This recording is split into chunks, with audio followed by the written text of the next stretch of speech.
2 seconds. Edwin of Eberron is raiding with a party of 17. Oh, I don't recognize that name. Thank you very much, Edwin. It's also always nice to meet a fellow Ed. Hello, how you doing? Okay, sorry, real quick. Canthy was asking, what will we do once the screens are filled up? Once the screens are filled up, they will start to cycle through. So they will occasionally go to static and then come back with a different one. Okay, so we have some new folk among us by the seam of it. So let me switch over to game mode. Edwin, yeah, I mentioned the fellow Ed thing too. Well, welcome aboard, Edwin. It's very nice to have you aboard. Hang on, Alexandrios says we do have 2 more rows that are currently turned off. No, that's reflections, Alexandrios. I got confused for a second. Oh, you waited for the countdown. Oh, that's very sweet of you, Edwin. Oh, that's really sweet of yous. So, in order to bring people up to speed, anyone who knew, this is the Amen. I decided to go with Joe Cat's idea of you could create a party of purely priests, call it the Amen, and bust down Tiamat's door. So, these are our intrepid... Oh, God. Well, they don't feel like... they're a bit camera shy today. Give me a second. There we go. These are our intrepid adventurers. We have Treorin Diath, basically my first actual D&D character, but remade as a cleric. Vanya Redglow, who is our casty cleric. Treorin being our charisma and face cleric. PS1 Hagrid hiding in the back, who's our healing cleric. And John Definitely, who is definitely human. Yes, don't know what you're talking about. Treorin has picked up a crown that is 110% very cursed. And yeah, we're pretty much just got over his attunement sickness and are going to be setting out. Damn right. Damn right indeed. Thank you, Ed. Gifted a tier 1 sub to Edwin of Eberron. They have given 89 gift subs in the channel. Whitgren, thank you so much for the gifted sub to Edwin. That's very kind of you. Also, I love the fact, Edwin, that you managed to get Edwin... you managed to get Eberron into your name. That is actually really damn cool. I may not play with him anymore, but my favorite DM always went on and on about how much he loved Eberron as a setting. Lord Sunblaze, thank you for your hospitality. It's the least we can do for the deputies who proved that there are still Sorax on Solasta. You've proved we cannot relax our vigilance. Did you find anything else that could help us track them? There was a parchment. Oh yeah, I forgot about that. If you find it, send for the char. You can read that? That last word, it's not Tamarian. It's in the Sorakath tongue. I knew it. It means general. You were wise to run. Also, the fanatics we fought near that old tower. They all had this tattoo on their arm. It seems to support the idea that they were working for the Sorax under duress. It is indeed one of their ways. Also, one of them straight up died when we asked him about it. The A of Erevat. Can you enlighten us? Between the myth and what we've seen, it's confusing. Of course. We paladins and clerics of Einar are the guardians of these memories. Our ancestors fought the war against the Sorakath. Their god, Sortar, gave them dark powers of treachery, mind-reading, and shape-changing. So the Wizluminati again. The human society corrupted the hearts of men. At some point, everyone was suspected to be a Sorak in disguise. Distrust broke humanity. Sortar had won. He corrupted even Erevad, god of the Inquisitors. The gods themselves decided to run away from Tirmar. They opened the rift for the humans to escape to Solasta. Many of them didn't make it. It was a tragedy. At the site of the rift, thousands of Sorak tried to cross. Okay. Sortar himself tried. Alright, sorry. Pausing a sec to try and catch up. So, the gods opened a rift to Solasta. So, humans aren't native to Solasta. Interesting. Good to know. And... Alright, okay. I'm with you. The rift was closed in a gigantic blast. Our kings and heroes, Manicalan's masters of And there goes the Cupson special. I will address that in a second, Cupson. were all wiped out. So, how could Sorax have survived, escaped, and then thrived on Solasta? I suppose that's another one of their tricks. But for those They who are survived sneaky the lizard boys. war, the Exodus, it was paramount to stay vigilant, to keep the memory alive. The memory of what Sorax were, what they could do, so that if one day they were to return, we'd be ready. How long do you think he's been prepping this speech? After 1,000 years, only a few of us remain. Now, most people believe Sorax are a mere legend. I feel like he rehearses this at least once a week. The Sorax are not extinct. Right, okay, here we go. Lord Cupson. Thank you very much for the Cupson special to the Woody AD, Glitched Sensei, Hailstorm 007, Taff XYZ, Coviers. Why do I just feel that as covering your ears? Boots into Rapier. Then we've got Luis Jano, Flash de Futuro X, 01 Evo, and that Turbo Owl. Absolutely, Edwin. You get it. When the DM is allowed to run the cutscene, finally. I mean, DM to talk for a moment. I've nothing against cutscenes. But you gotta make sure that you communicate to your players when it's a cutscene mode.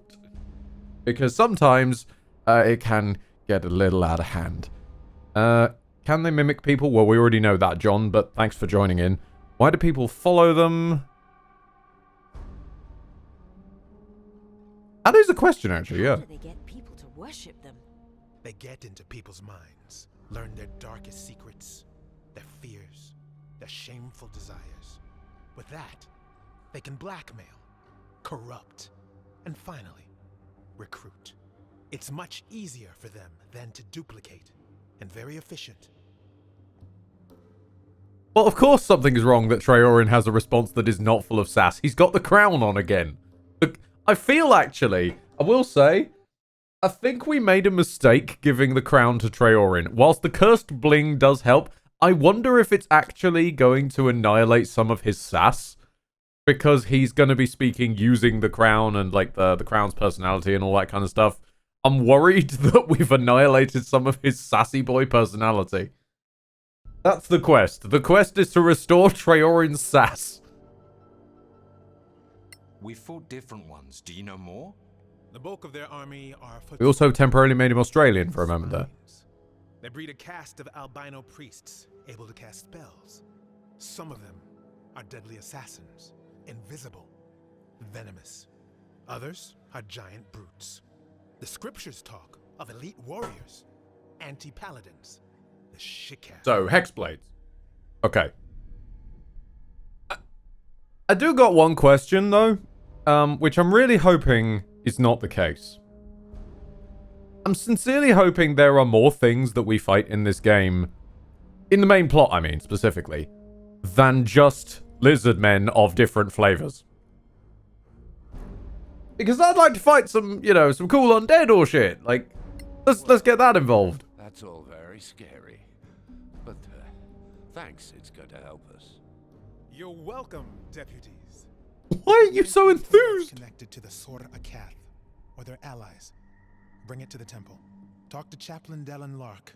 You Sleep well, Edwin, and thank you very much for the sweetest raid. Council will meet again. I can attest, being an Ed is very tiring. Okay, so, now, can I leave this temple? I know I'm supposed to return to the council, but I don't want to return to the council. The council can kiss my ass. He says immediately. It's an honor, deputies. Who are you? My name is Maddie Greenisle. I work for the Tower of Knowledge. I'm just a junior aide in the council, but if you ever need to contact my superiors without going through official channels, just see me at the tower, downtown. Why the sudden interest in us? You proved yourselves in the Badlands. Downtown. Now, we in the Tower of Knowledge. Tower of Knowledge is If you downtown. find anything of historical value, we'll pay well. And, you know, if things go well, we might share some of our own secrets. All right. We'll think about it. Great, the Tower of Knowledge is now indifferent to us. Marvelous. How do we leave? So that one, locked door and a chap. Okay, let's talk to the let's talk to the door. Yeah, talk to the door that is not. Door cannot be opened. Well, why did you let me click on it then? Yeah, bastards. What is this? Silent Hill 2?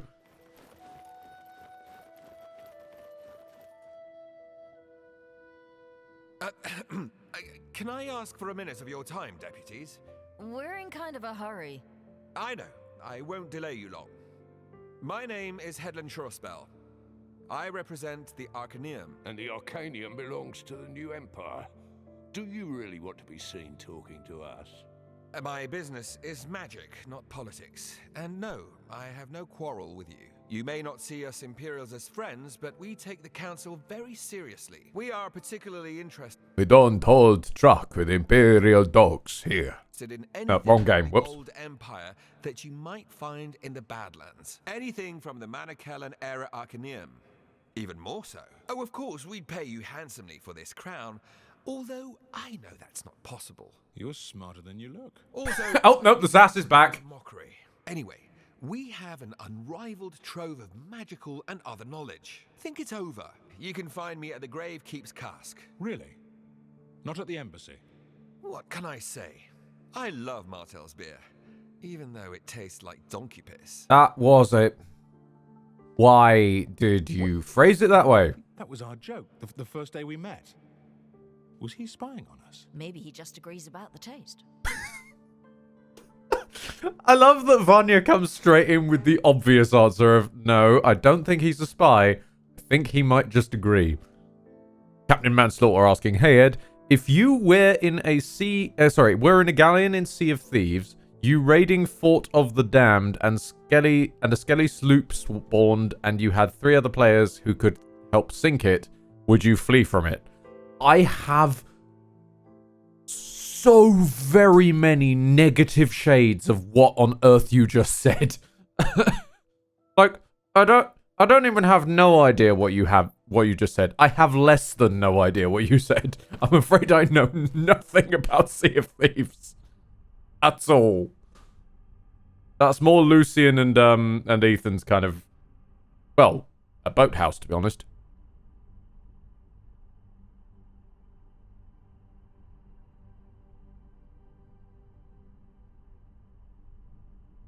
I'm terribly sorry to disappoint you there, Captain.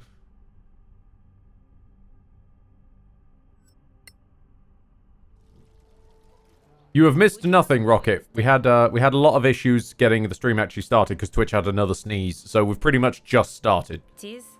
All right, but make it quick. I'll do my best. I am Joyel Foxeye, from the Circle of Denantar. The same magic school where the princess studies. Exactly. Is she a good student? A powerful wizard? That's not for me to say. And you seemed to be in a rush? Fine.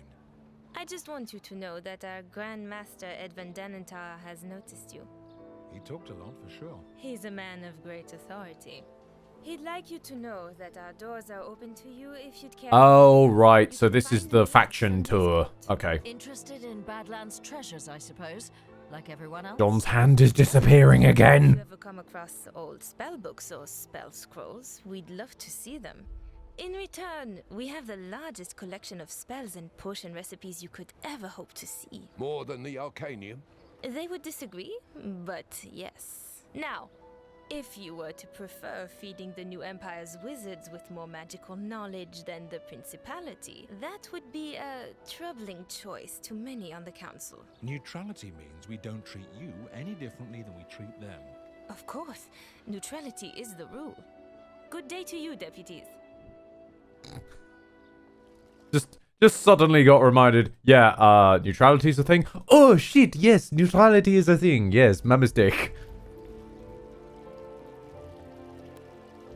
Right, I just wanted to find a shop. God damn it. Right, hang on. Hold on. Temple Quarter. Right. I'll go quickly check in with the scavengers, I think. That's fair.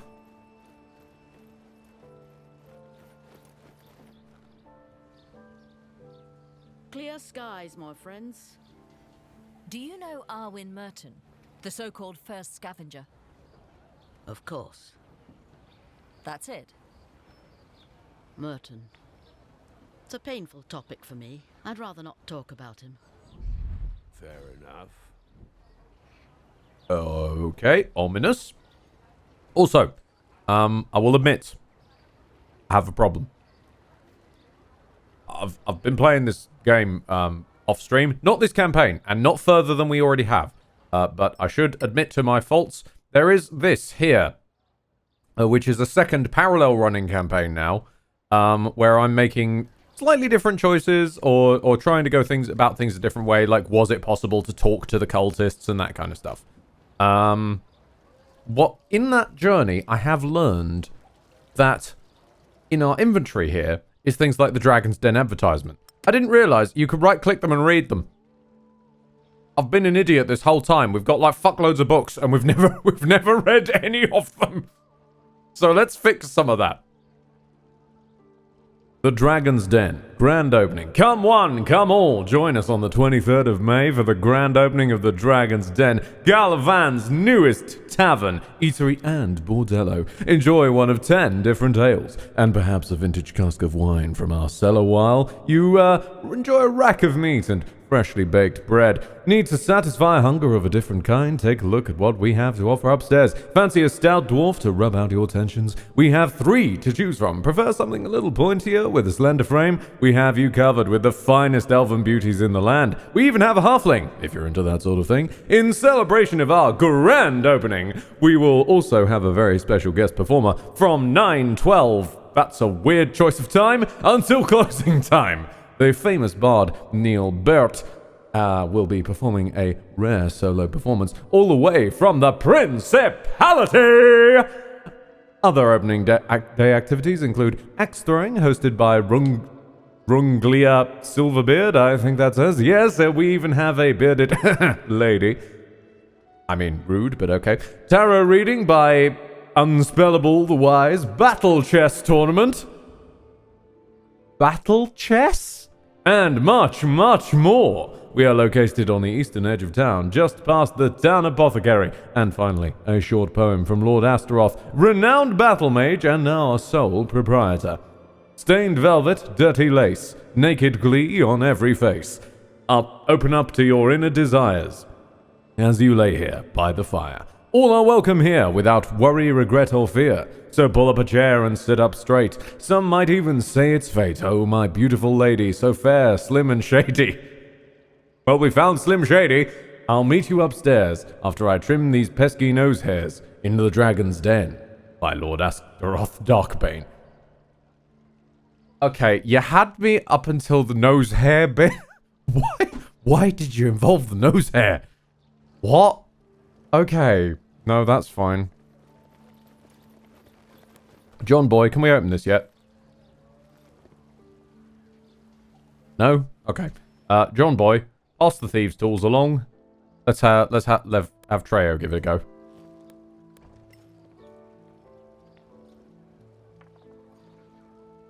No? Okay, pass the thieves' tools along the line. Let's have Hagrid have a go.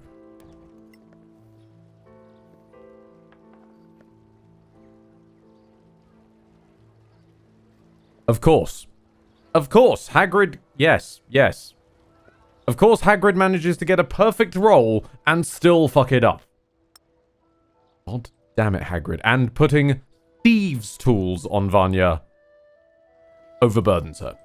Right, okay, hang on. We're going to make a good choice here.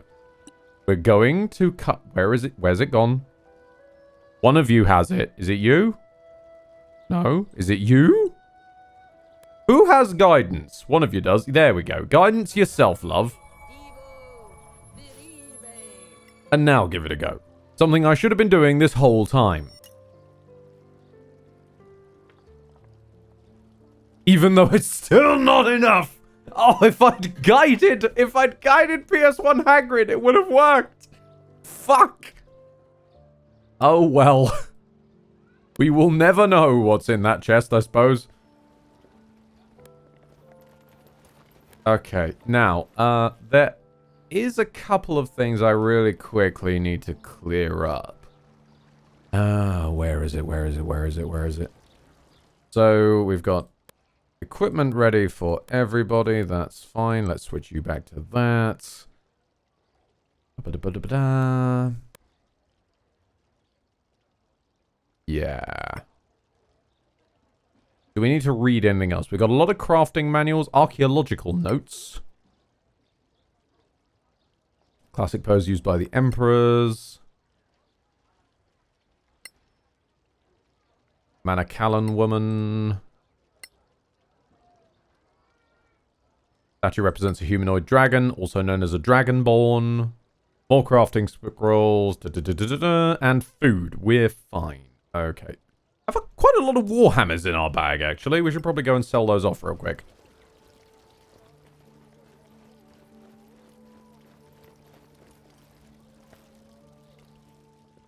Don't need you. That's the ordinary morning star, so let's get rid of that.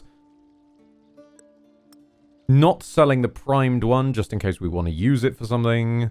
Sell the bronze statuette. Keep the doom gem, because that's a thing we just have.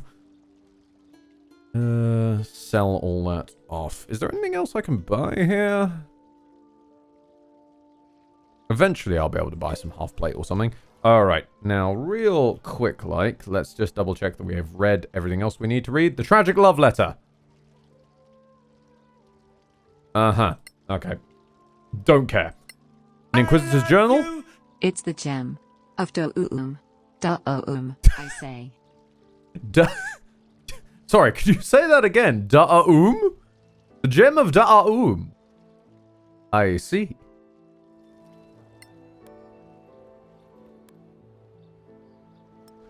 Well, who am I to argue with the gem of Da'um? That's the path is blocked. Oh no, you're not going to railroad me to talking to the council, are you? I just want to go. Fine. Okay, I'll fix that in a second then. Where the hell's the council again? I love you! The gem of Da'um. He was clearly a great and powerful mage of magical magicism. Yes, that was indeed the tale of Da'um. Greetings, Sorak Slayer. Hello. I am Halman Summer of the Guild of Antiquarians. I don't care. Instructed to invite you to visit us. Oh my god, I don't want to visit everyone at their fucking embassy. Embassy? I thought the council was neutral. We don't have a house of our own in Kaya Kiflin, unlike the Tower of Knowledge. How about that for neutrality? Anyway, we'd be interested in any antiquities you might bring back. So everyone is interested in every antiquity. Even for things you might think are worthless. Like the scavengers. The scavengers?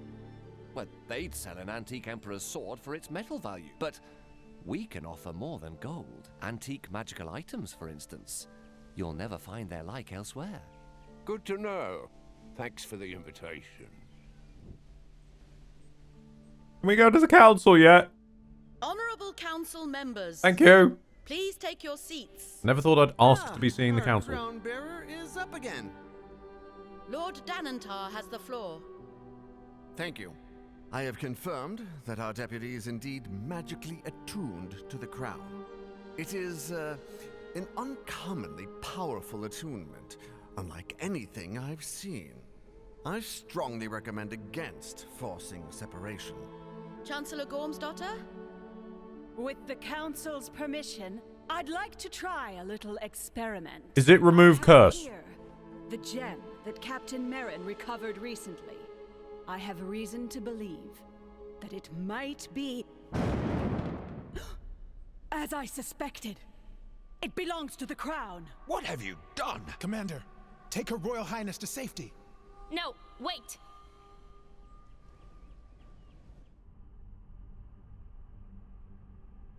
I feel so bad. We just keep giving poor Traorin headaches every time he walks in this council chamber. Every time he's gone in there, like the last 3 times, he's left on a stretcher.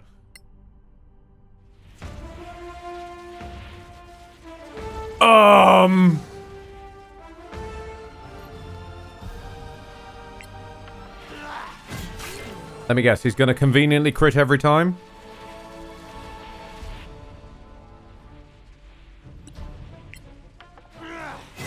Or not. You. This is punishment for not taking the Gem of Do-Um seriously. I'm sorry I didn't take the Gem of Do-Um seriously.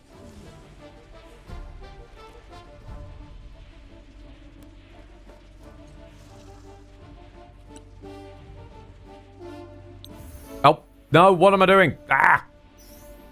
I didn't read the spell before casting it. Never mind then.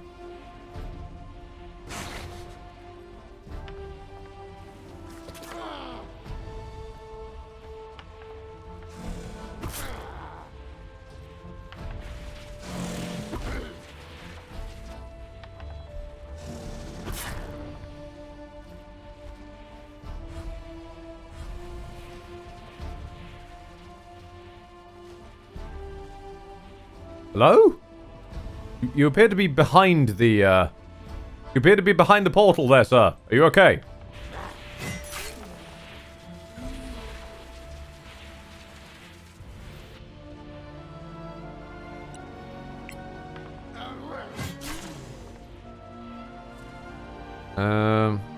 Javelin them? Nah, just greatsword them.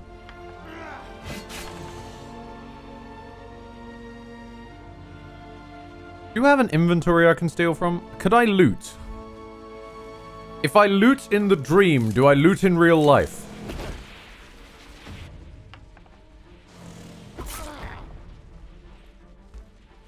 I love you!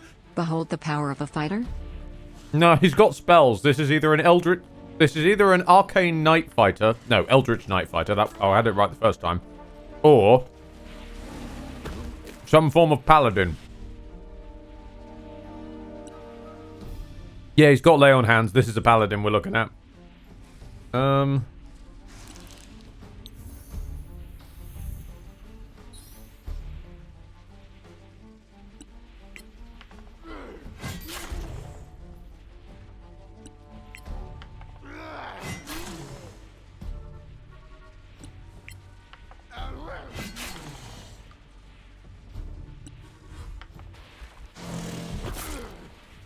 Why can't it ever be a fighter that's a big damn hero? Don't you come in here talking about fighters after what the veteran did last stream. That was horrible.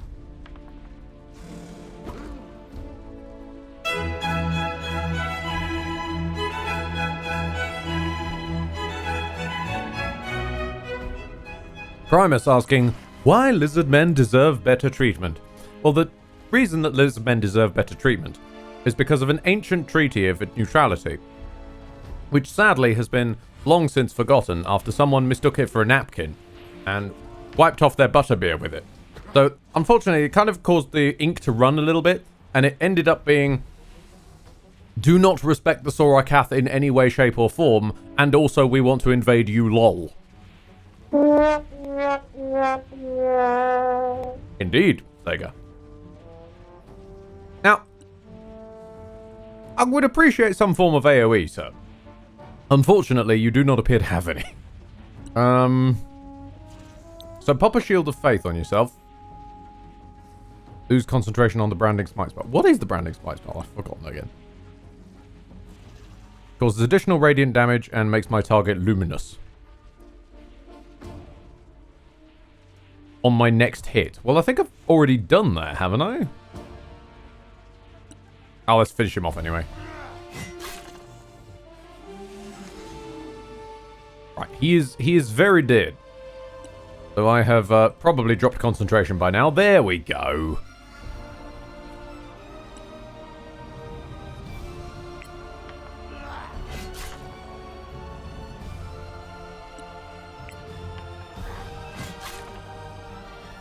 Go away, Gmail. I don't have time for you.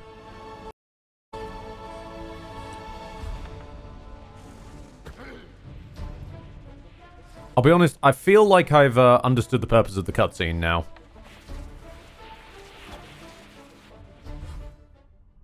Oh. The game listened! Oh, thank you, game. Very kind of you. Right? It's no use! Take bits. Ed, Canthy's making sklizzards and flizzards. Kill all the lizards so that I can be calm again and not seeing the sky lizards or flying lizards. Don't worry. Apparently the game's way ahead of you. Is Treorin in hospital again? Are you going faint again. Also, your accent has changed again. I must find the other gems. Okay, we made a mistake not giving this crown to John Boy, because John Boy uttering this line would be something else.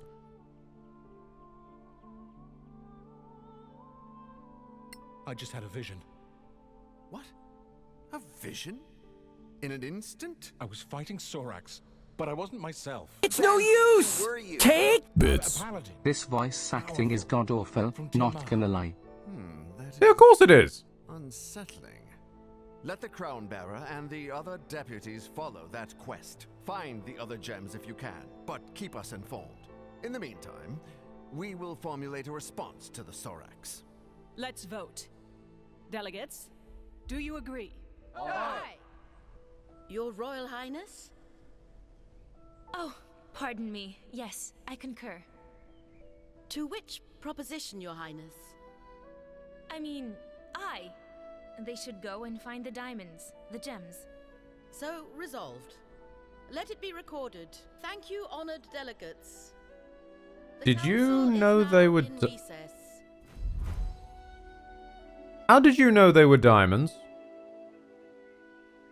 Have you been hanging out with Isaiah Mustafa, the Old Spice Man? I can't explain. The gems are now diamonds. Anyway, we have a new mission. All right then. I'm on the horse. So where are we going, Crown Bearer? I think the Crown knows.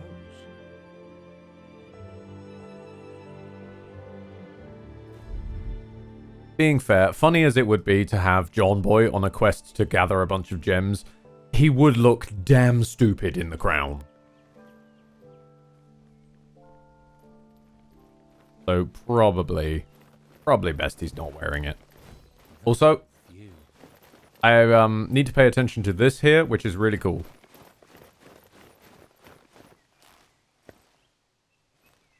A monument to our eternal heroes. Take bits. Help, Ed. I think Canthy's a lizard. She's making lizard noises. Can we get something to fix this? And I'm pretty sure that's a bunch of early access backers. Just a very, very sweet little addition. Zagar, I will not be helping you with lizards. I have enough lizards to deal with as it is. And angry violets, apparently.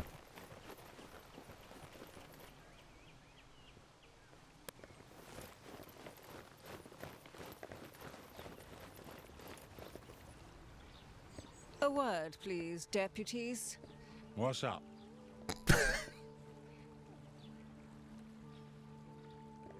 What's this? A command word to teleport your party to the city's Imperial Gate. No! So a Hearthstone. We can't do that, I'm pretty sure. Well, the word is that in the Badlands, you may come across functioning major gates. If you do, use this command word and you'll be brought back here. Oh, Waypoint Network. Why? And you'll be able to return there the same way. That's fantastic. Don't get too excited. So far, no one's found any. Oh, right. Thanks anyway.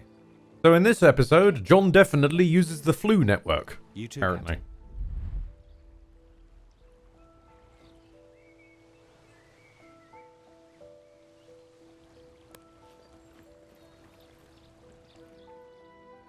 Alright, now. Follow the Crown Bearer's intuition. I'm not going to be bothering to follow the Crown Bearer's intuition because I've been trying to leave this city for some time now. There we go. Because.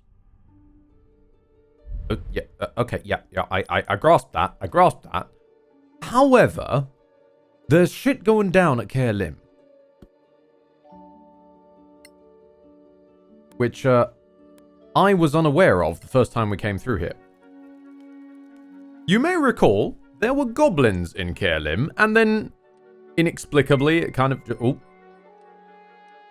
Two raids today. Goodness me. Hello, Hobbitan. Another person I'm not familiar with. Thank you very much. That's really kind of you to stop by. Well, hello, everybody. We're just on the road, trying to catch up on some quests that I missed Also, I believe we're being ambushed by a Green Lantern and Skeletor. 2 Skeletors, no less.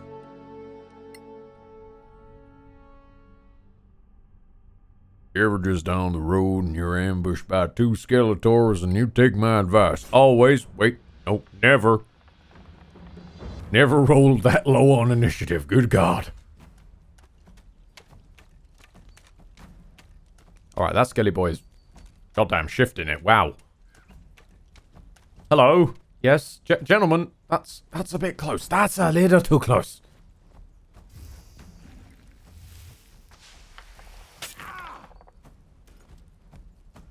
I'm chill with that. No use! Take bits. Are we getting help from Duke Bovicus? I don't think we are. I get a feeling that Duke Bovicus is not a part of this combat. He should count as a person, right? Right? Surely. Oh dear! It appears you've been paralyzed, sir! Oh dear! Oh, I'm sorry. It appears hold person might be a little bit OP. Whoops. Right. Here's one Hagrid. Head on in. I don't know. I'd say that Trowron's been a bit of a cow. Oh, that's not his fault, though. That's the Crown's fault. Come on now. I mean, Sacred Flame on Undead is always just fun, even if it doesn't do too much. Yeah. Doing 2 Radiants always fine, as long as it's an Undead. Alright, John Boy.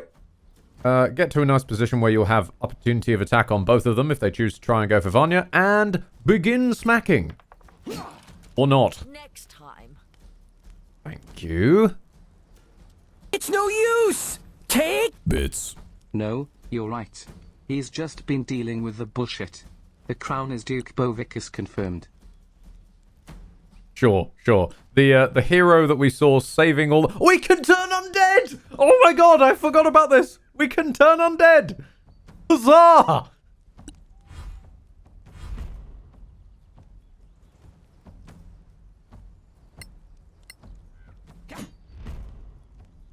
I completely forgot this was even an option.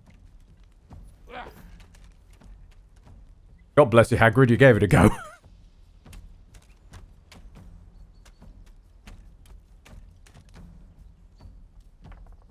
Sega is a little insane on painkillers at the moment. I apologize on this behalf. Don't worry. After about the 3rd complaint about the voice acting, that kind of became apparent, mate. Don't worry.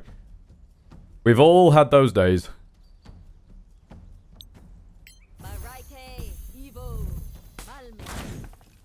These guys have just the worst dex saves in the world. Alright, Hagrid, let's pop your Warhammer on you. And have you hop skibbity bop on over there. John Boy will join you momentarily.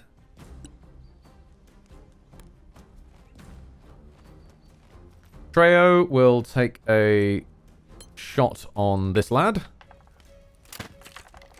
Oh god, I've still got the acid stuff. Hold on, let's just put the normal crossbow bolts back in. Whoops. I mean, helpful. It killed it in 1, but still. Okay. Alright then. Everybody just gather on around. Just where it hurts most.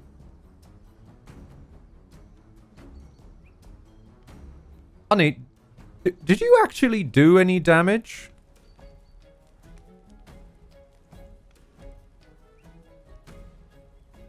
I don't think... I think her punch might have just done negative damage. Okay then. Well deserved.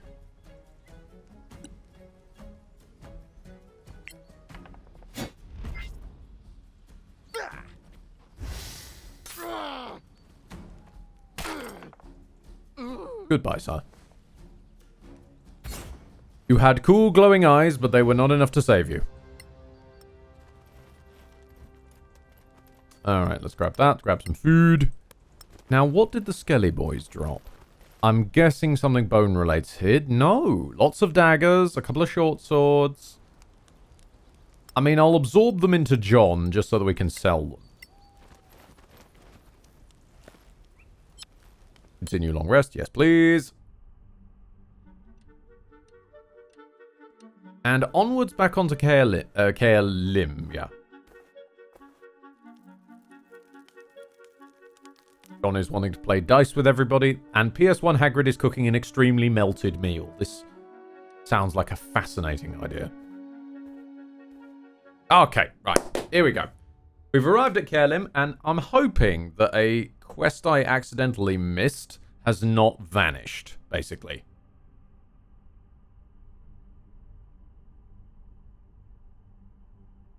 Don't you use the Scavengers Guild, or don't you want to share with them? I don't want to share with them right now, since we're on our way to a location of civilization anyway. Since this place is borderline civilized, we should be able to sell stuff here. Yeah, like there's actual people wandering around now.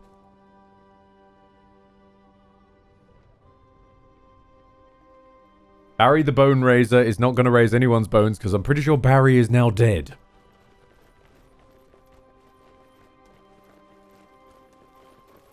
Okay, so I missed this. Over here. I thought this was part of the scenery, but it is definitely not. Because there were goblins, and then suddenly there were not goblins. And that's because the goblins are hiding through here. Undignified, but necessary. Damn, it stinks. We should be cautious from now on. I've also just realised that unfortunately this means we're in the dark again, so John can't see again. Oh, Lord. But yes, this is actually a hidden part of the tutorial. They put a tutorial in a literally secret area.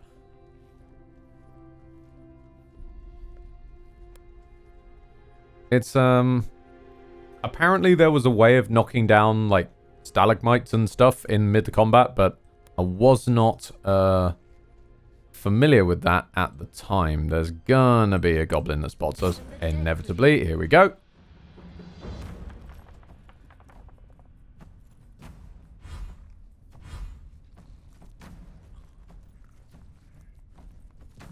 Unfortunately, you lads are guys I was meant to have fought at level 2, so you only have about 7 HP each. And I'm sorry, I don't think that's gonna save you.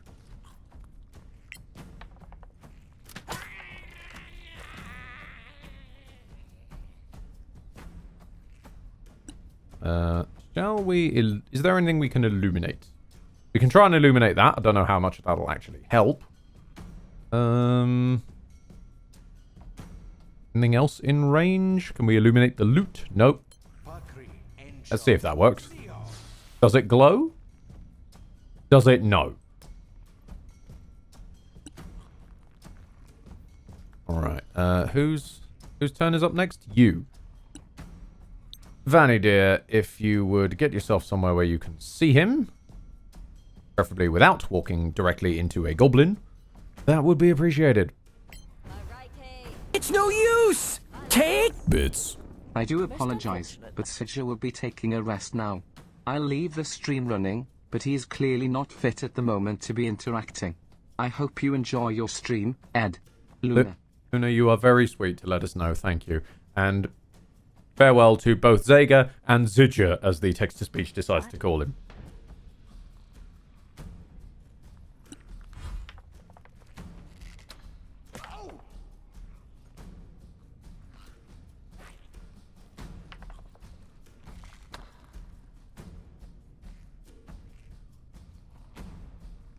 Right.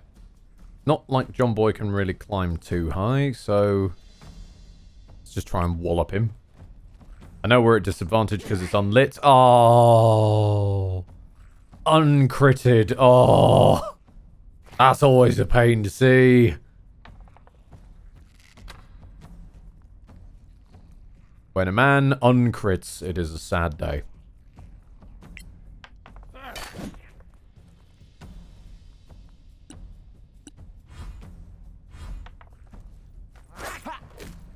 Thankfully, the goblin managed to crit fail himself in a gesture of solidarity. What a kind old gobbo. I trained hard for this. I don't believe you. I'm just gonna say it outright. I don't believe you, Trejo. I don't believe you train. I think you piss about.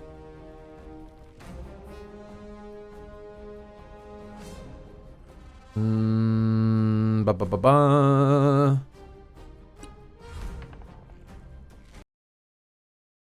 I have a tweet. Excuse me. I'm going to investigate this tweet while we're waiting on the goblins.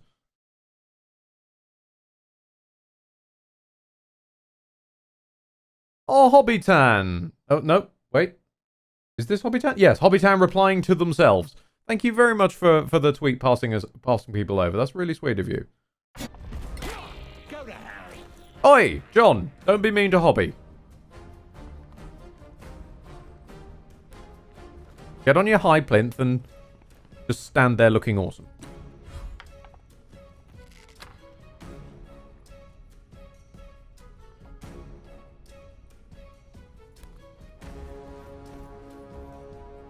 Oh, Hobby, you are still here. Thank you very much, pal.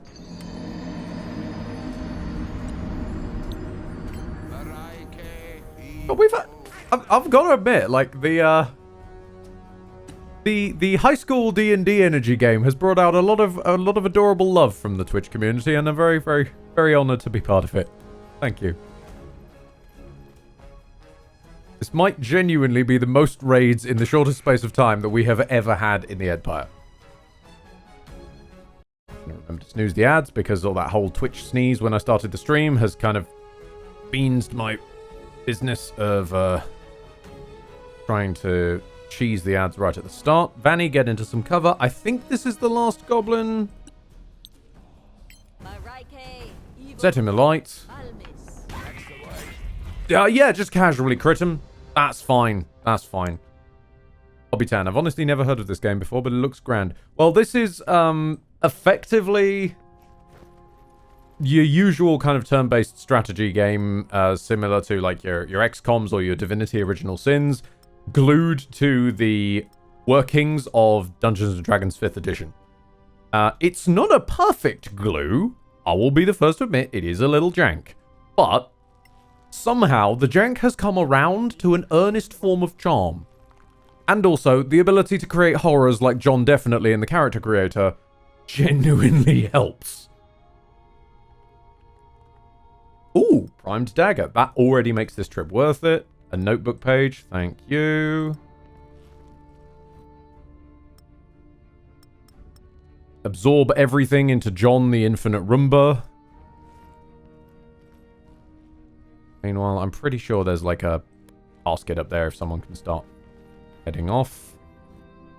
John Boy, hoover up some more money. Arrows, bows. Yeah, everything can be... Anything can be bought and sold for the right oil.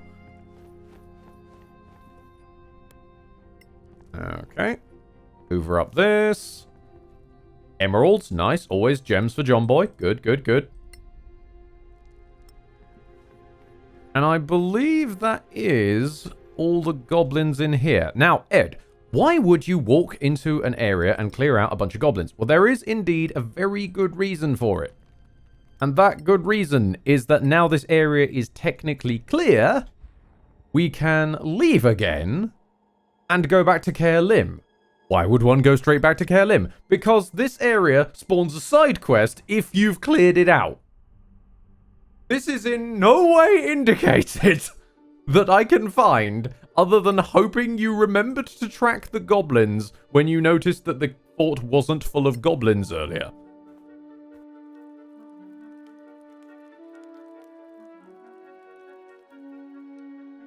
But thankfully, due to the fact that Ed is a nerd, a massive nerd who doesn't get to play real-life D&D enough, and so plays facsimile D&D way too much now, it caused him to start a second campaign where he's a little bit more thorough. And he found stuff. So he's going to quickly hoover that up. And also, apparently, Barry Bone Raiser has raised himself.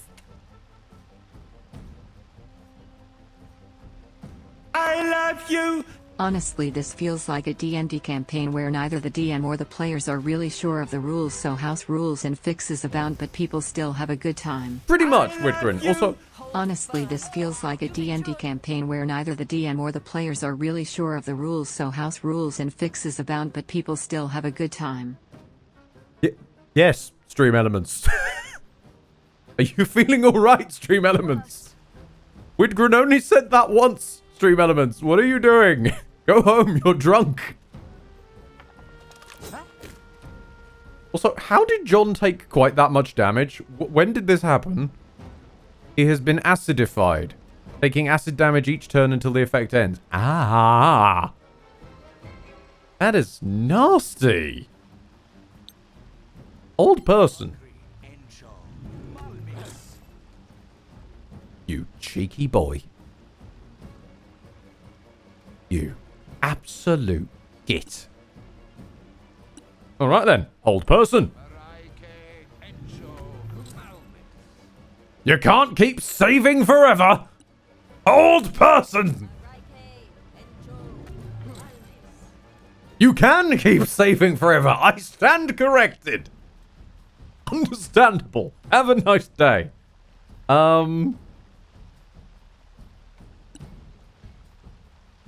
My kingdom for some AoE. Bane him, and hope for the best. Well, you got one of them at least.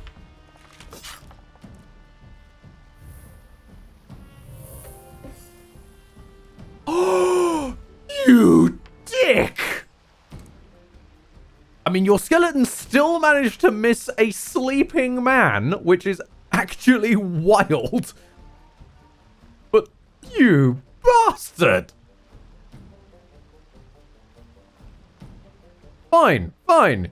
You know what you deserve? How good is your wisdom, Treo? Okay. You deserve hold person! Take bits. Is the game shunting all your normal breakage into Twitch and Stream Elements? I'm starting to get that impression, but in an oddly good way. Apparently possible. You know what? No. We're going with this hold person. You can't keep saving forever. And now that he's out of the way, please turn undead. Well, at least one of them's out of the way. That'll do. And give John Boy a heal, because I don't trust this.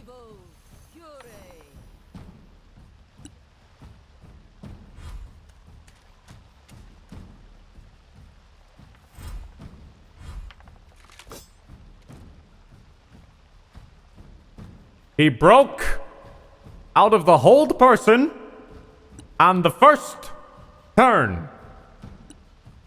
I hate you. Random necromancer? I wish you to know that I hate you. Okay, why is the Crown of the Magister a usable item? Hang on. What? Imperial Crown. Oh, it's been identified. +1 to saving throws, +2 to intimidation and persuasion. Okay, no, this was the right one to give Treo. This was absolutely the right one to give the Charisma Priest. And it can cast Revivify. Huh. Alright then. That's not half bad. Turn undead again. Okay, I'm just going to stop with the save-based fighting, because apparently saves is just the worst today. Fuck it, you're getting guiding bolted. I've had it with you, skeleton. I have had it with you, skeleton, and I'm done. Can I blind you? That's a ray of enfeeblement, not blind. It was the wrong spell anyway, don't worry about it.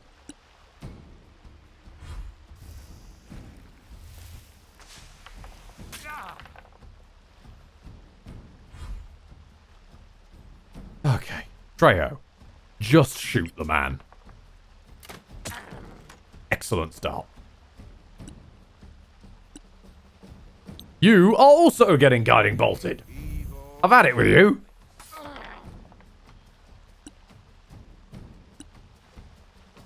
And you know what? We heard you liked Guiding Bolt. We heard that Guiding Bolt grants advantage, so we'll use the Guiding Bolt's advantage to advantage the Guiding Bolt. Fuck you, sir. In particular. A little light is always welcome. And she gets a crit. I believe that man is what qualifies as very dead.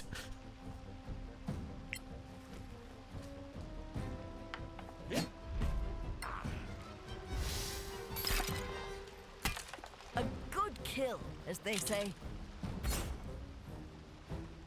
Do you ever just lose your temper with a necromancer and just spam him with your entire inventory of spells?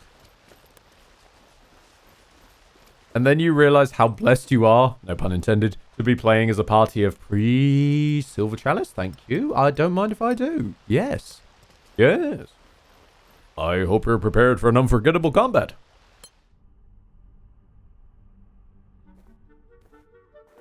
Right, since we're doing admin, I'm going to run an ad so that that's out of the way.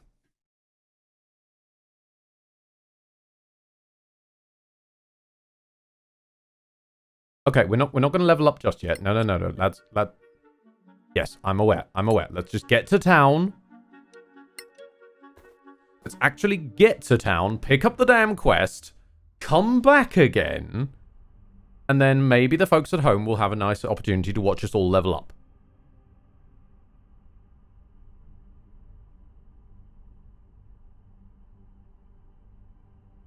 Come on. Who's your good boy? Alexandros suggesting to make him dodge everything and turn him into a necrodancer. Oh, don't bring back memories, Crypt of the Necrodancer. Ouch. Okay. Notice board, which now should, in theory, have an extra quest. Goblin Culture. You encountered goblins in the caves at Caerlim, and the scholars at the Tower of Knowledge who believe the goblins have evolved a written language. So, go back there, find a potential example of goblin writing, and bring it back to a quest board. Hang on, a quest board? Are there quest boards in other towns? There's a quest board at Caerlim, probably, isn't there? And I'm an idiot. But it does give us a gem worth 300 gold, so more gems for John Boy. And 5 level 3 spell scrolls. So I think that sounds worth it, don't you?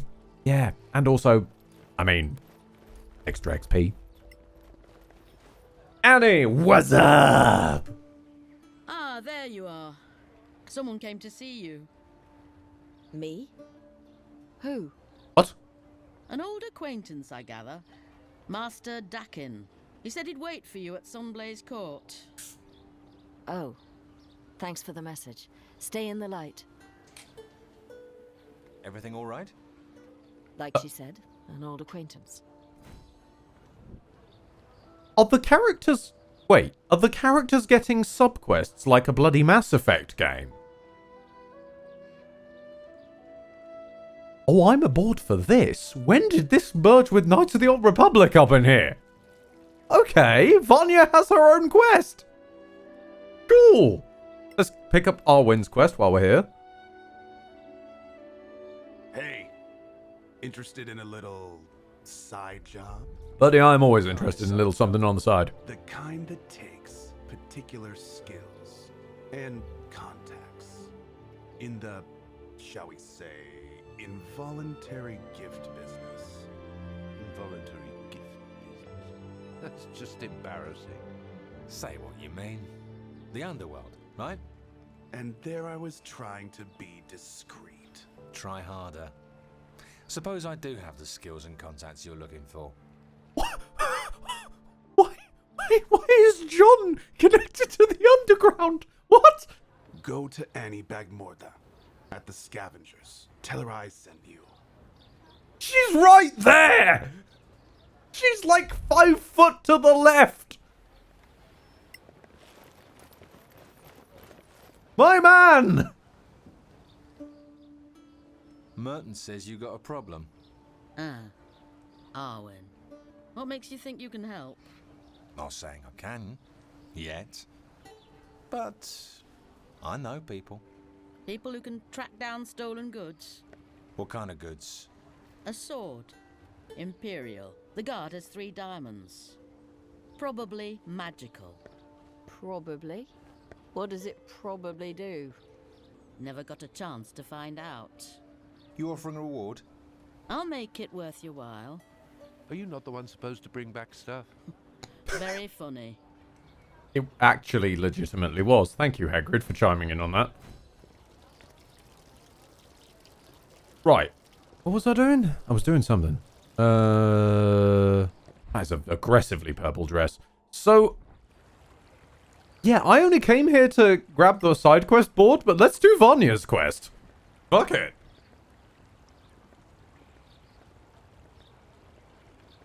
Was not expecting this to be a legitimate thing.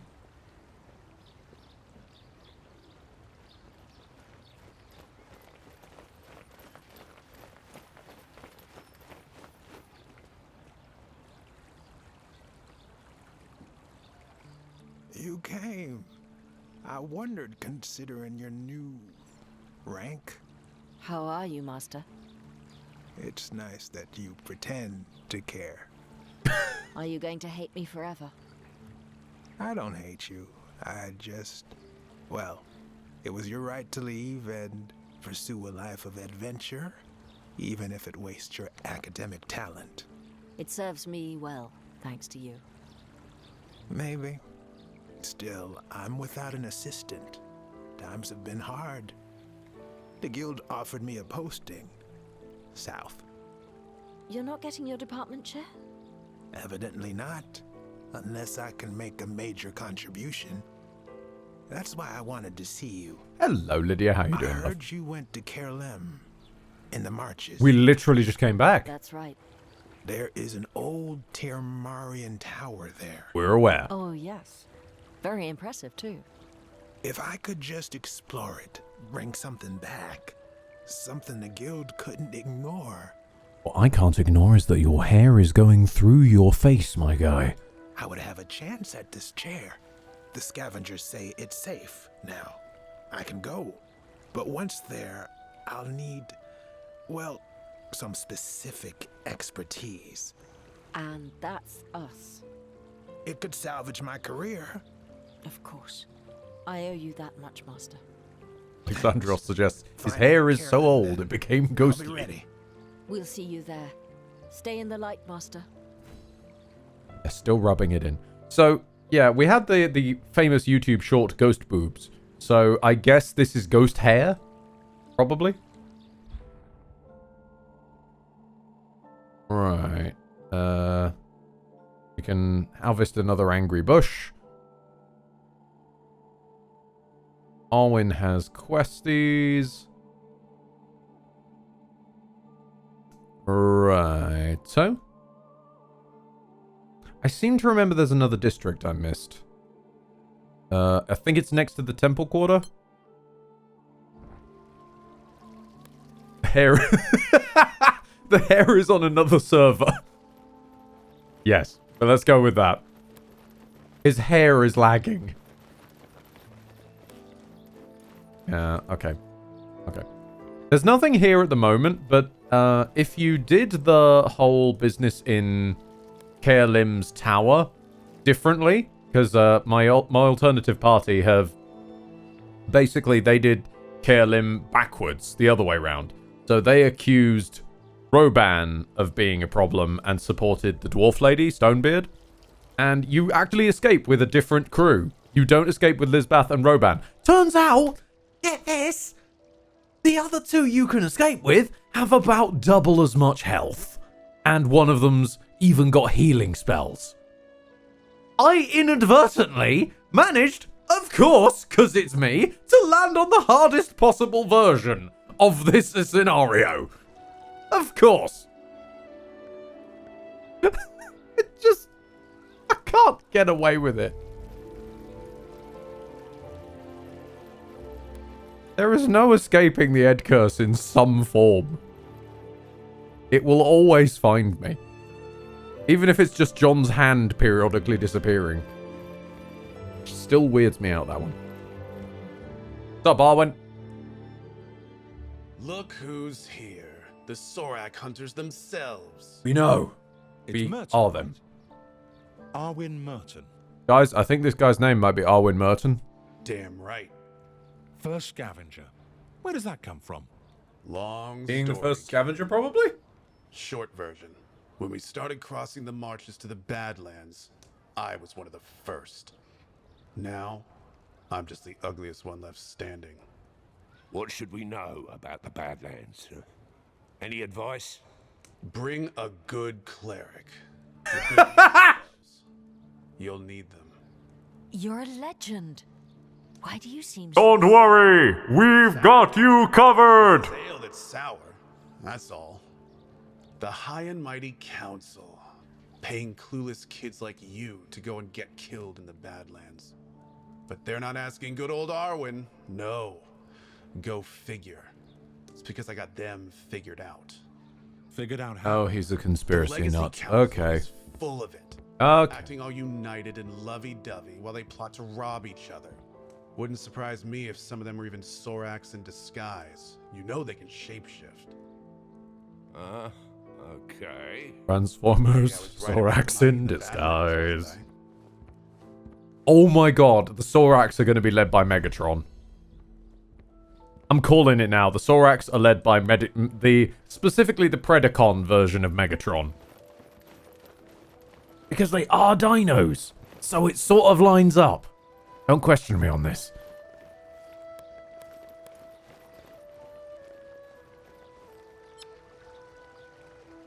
Did I do everything that was here that I've... Hang on a minute, hang on a minute.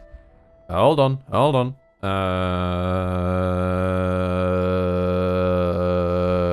Yes. Okay.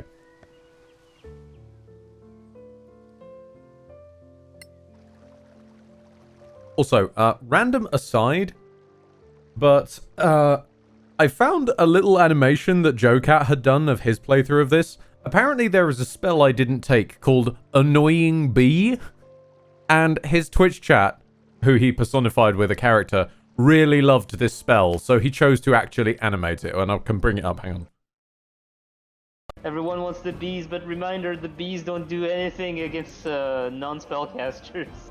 I feel like every time you're gonna have like a fight, like Chad is gonna yell bees for some reason. If we meet a spellcaster chat, the first thing I'm gonna do is cast bees.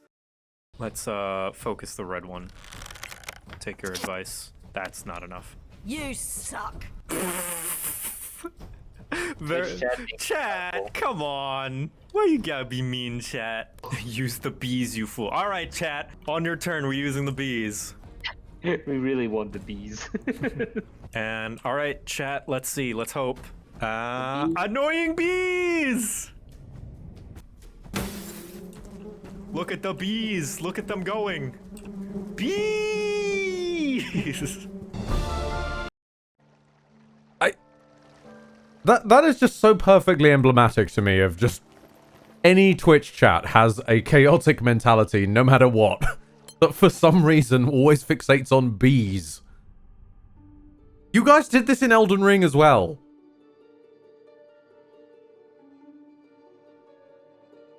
Okay, so almost everyone and their grandmother has a quest in Kaelim. Before we do that, I'm quickly going to go to the Manacalon Ruin. Yes, you did do that, Widgren. I discovered a spell that was like Swarm of Flies or something, and they cause people to bleed. But chat decided to rename them bees. That stuck around for like 3 playthroughs, and that's why throughout the Elden Ring streams with Seth, I'm periodically screaming, "I bring you bees, motherfucker!" Because I am a weirdo. Also, John Boy is now level 4. And folks at home who are familiar with D&D 5e, I was wrong. I said that this game would go for ability scores and not allow you feats. I was wrong! This game has feats. And some of them are pretty wild. So to very quickly run them off, we have ambidextrous. When fighting with 2 weapons, you gain Sorry, you can fight with 2 weapons that aren't light. So basically, like your dual wielder. Arcane Appraiser, you can automatically identify items. Not really very helpful, given that we have Treorin. Armor Masters, when wearing armor, gain 1 AC. I feel like this might be the one that we're giving to John Boy. We've got advantage against poison and resistance to poison damage.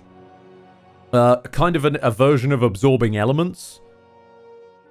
This one, I think, is mostly like for monks, because it's based on unarmed damage. Voice of Authoritas says, yeah, if I remember correctly, they can't use most of the 5e official ones, so they made up their own. Which does confuse me, because, like, as far as I'm aware, this isn't just made with Open Gaming License. As far as I know, before it was made Creative Commons, they bought, like, the SRD. So I'm confused why they can't use those ones, but they can use things like Guiding Bolt. So I don't really know. I'm not really up on the weeds of tabletop RPG lore and how things are made, unfortunately. Cloak and Dagger is really goddamn useful for any party that wasn't this one. Then there's a bunch of creeds that just give you proficiency in certain types of saves. Pardon me. Daunting Pushes, which means it's mostly based around shoving, which I think we've learned at this point we can't really do to save our skins. Various different armor proficiencies. Hitting someone with a one-handed weapon causes them to lose an AC, which I'm pretty sure is definitely not a 5e feat, but I wish it was, because that is actually kind of a wildly cool idea. Being able to organically affect your enemy's AC, even by 1, is a huge deal. Advantage on initiative, always very nice. Personally don't think that should be a feat, but ayo, fair enough in this game. More about the touching. The equivalent of tough, so we gain extra con mod for our hit points when we level up. Maintaining concentration is a bit easier. Okay, so some of these are cleric-based ones by the look of it, because I got some monk-specific ones as well way back when, but now I think we're getting a couple of cleric-y ones. Reducing down to 4 hours sleep a night, which is compatible with basically everybody. Dwarf, half-elf, halfling, and human. That's most of the starting race options if you haven't got the DLCs. Hitting with a two-handed weapon allows you to do a bonus action, which is just really nice. Two-handed weapon gives you some AC. There's a lot of these AC boosting ones. Speed boosting one, which is quite nice. I guess the equivalent of mobile. Hard to kill. I promise I will get playing in a second. I just need to go through these because I love feats so much. You can do so much stupid stuff with them in the actual game. Advantage on death saves, which we legitimately don't need because one of our clerics does that anyway. We can increase John Boy's carrying capacity to double. More touching. Initiate alchemists, which is always a fair cop. Giving people proficiency or expertise in arcana, which is nice. Lockpicking and advantage for breaking locks. Alchemy, enchanting, melting touch. Medicine checks giving automatic HP, which is actually really quite nice. This one I'm considering for John Boy. Proficiency with heavy armor. I'm considering it. I'm not sold on it yet, though, because he has the strength to pull off heavy armor, but he's also got almost enough dex to pull off light armor and be potentially more heavily armored, given that he is a human and got a +1 to everything. He's definitely human. Don't question it. Dealing extra damage when you hit with a two-hander. Powerful cantrips that mean that people basically take half as much damage even when they dodge it. Raising shit. Hang on a minute. What's this? You already possess some of the benefits of this feat, making it a less useful choice. When you're about to get hit with a ranged attack while wielding a shield, you can use your reaction to gain +3 AC to the end of your attacker's turn. You gain proficiency with shields. So, kind of like a cheap version of Monk's Deflect, but for shields, which is a nice idea. Advantage if we readied our action, which is cool. Rerolling hit die when we're healing. Nyeh. Rushing into battle, but at the cost of AC? No. Sturdiness in the tundra? Nah. Taking aim, which is just a very nice way of doing it. And I also note that whilst this is great for rogues, it's much better than the whole cunning aim thing that actual 5e rogues get, where they can apply that to melee, which is just weird. Toxic touching again. Tripping people over. Every time you hit them with a melee attack, they need to do a contested roll to not be shoved. Which is probably not great for John Boy, but kind of amazing if you are, for example, a monk who hits a bunch of times in a turn.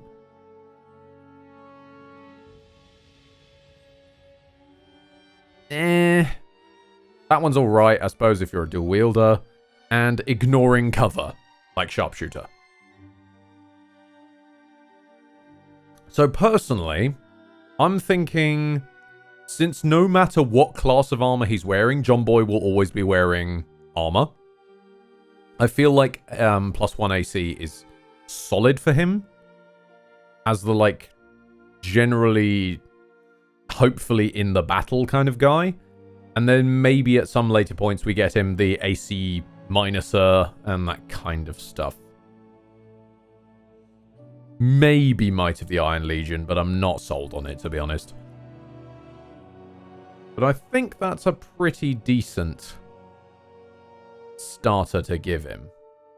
We could go for an ability score improvement, and we could top him up to 5 and 5.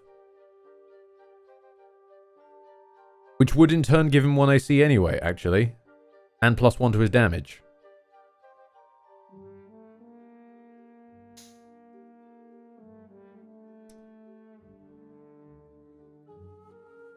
We'll come back for you.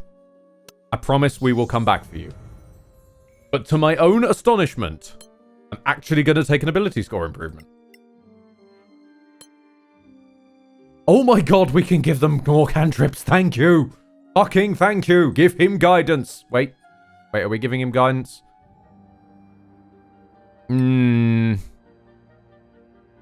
Light might actually be helpful for you, though.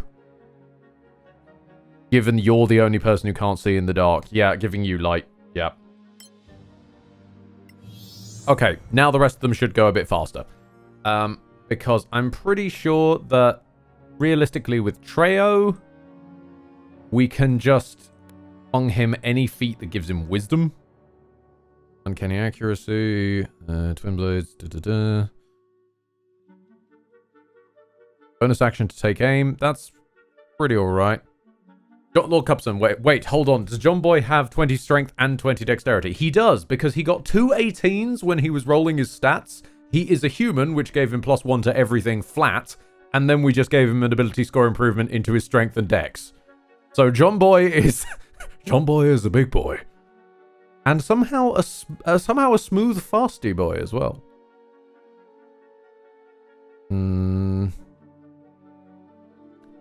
But don't worry, he'll still be terrible, I'm pretty sure of that. Haunting Pushes, Creed of Solasta, Eager for Battle.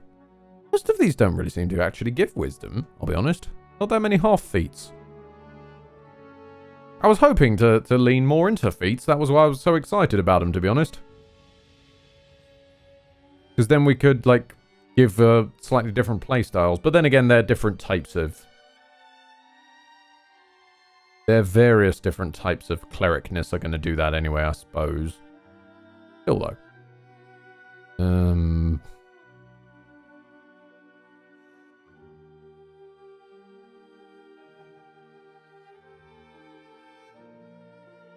Okay, so with Treo, I think just flat into Charisma and Wisdom, to be honest. Charisdom. Yeah, alright. Let's go with Charisdom. God bless you being a half-elf and getting your actual innate charisma bonus. Okay. My guy. I need to give you, like, a ranged cantrip of some kind. We've got enough spare the dyings.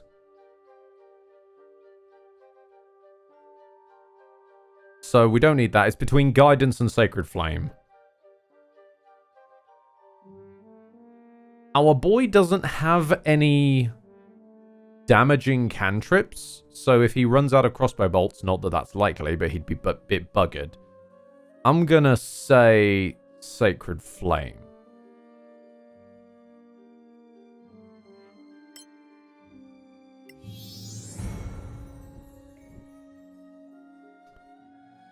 Now, what to do with you?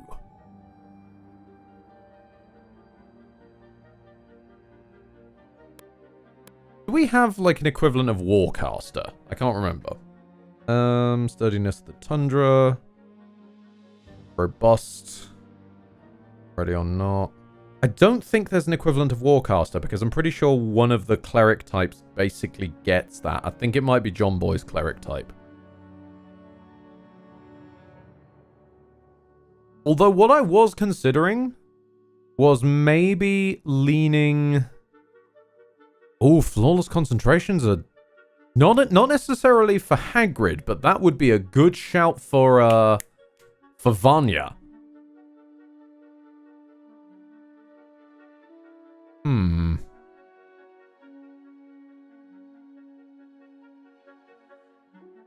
I was going to say we try and maybe up his armor and then change him to a two-hander priest.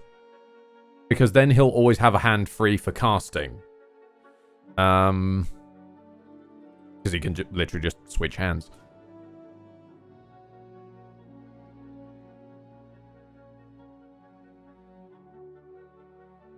Yeah, okay, let's give Hagrid a little bit of a playstyle, because then we'll have 2 meleeers and 2 rangers.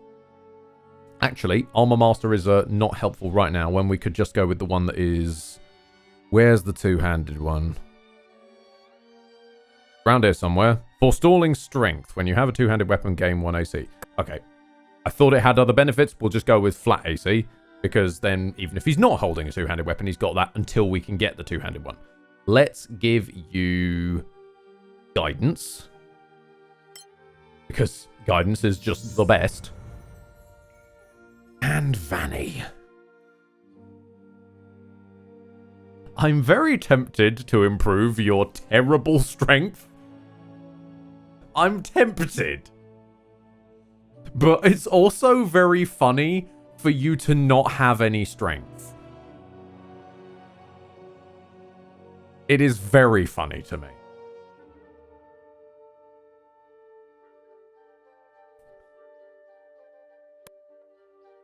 So I'll just go with the concentration-based one, I think, for you. Since you're already pretty damn ranged-based. And... how long does that last, actually? A minute.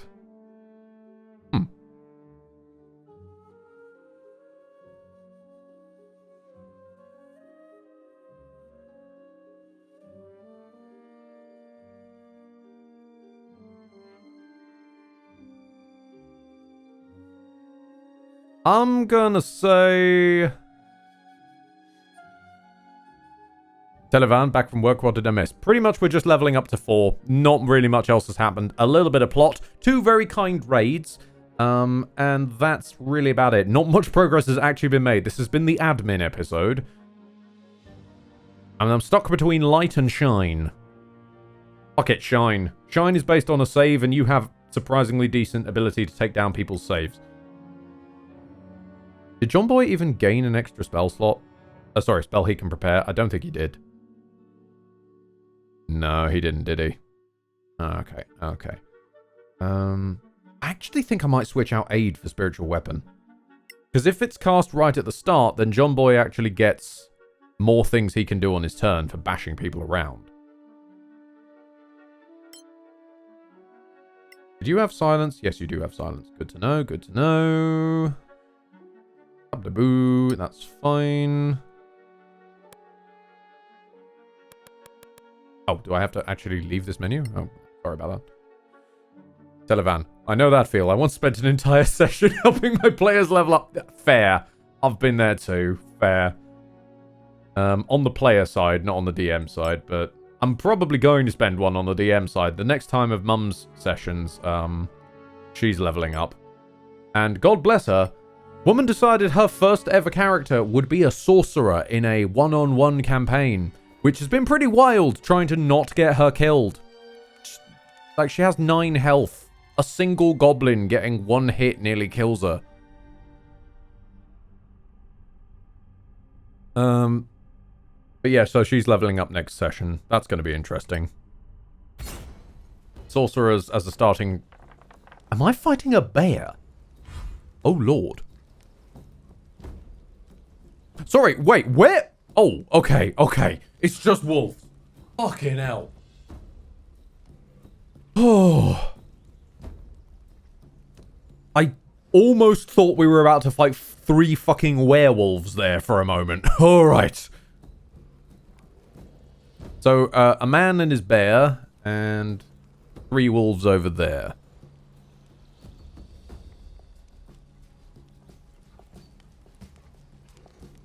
Okay, well, if Vanny can get over there, she can probably sleep the wolves before they even get a chance to do anything. They've only got 4 health each. So let's work on the bear and co. Where's a nice place you can stand where you're still able to shoot them? I mean, can you just shoot them from here? Bear is unlit and out of dark vision range. Well, get him into dark vision range then. Shoot, take down that bear. I trained hard for this. I'm still staggered that you train at all, mate. Fukit, we're in the pocket dimension of long rest town attacks, so let's pop down a spiritual weapon. It's not exactly going to hurt us.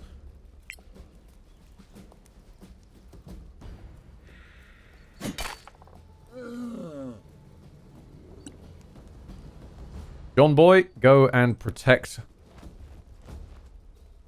Go and protect Treo. Vanny, my dear. Get a hop skibbity bop on over here and just end any possibility of combat with the bad wafties. Sleep is so overpowered at low level. Yeah, let's just remove 3 members from this combat. Yeah, that's fine. Alright, let's start your new build then, shall we? Switch this out onto that track. We'll start slowly building you.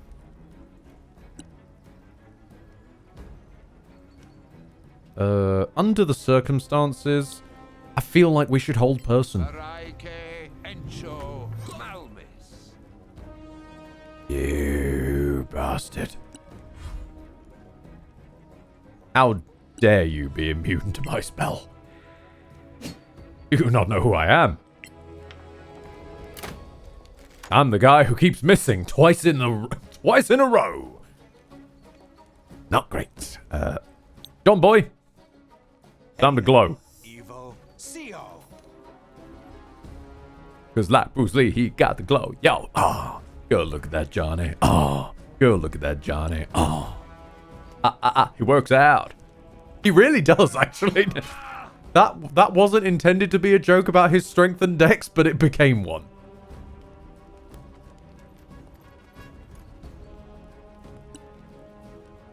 Alright, you know what? I feel like holding another person. I often feel like holding another person, but there's no one around, sadly. You're making things a bit too real there, Ed. Psst, psst. There we go.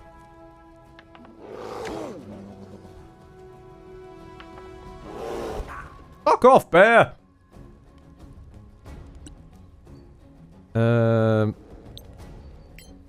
Hold him strongly. There we go.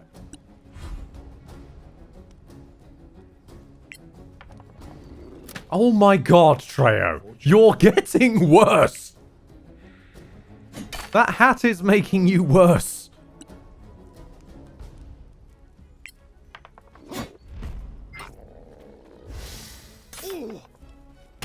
I am so glad I'm holding him. He has way more health than I thought he did. Alright then. John? Hold on, John. Whoa, hold up. What? First strike, battle magic. Oh, it is! It is John's class that allows him to do the spells while he's got a weapon in his hand. So spiritual weapon was a fantastic choice for him. Okay. Nice.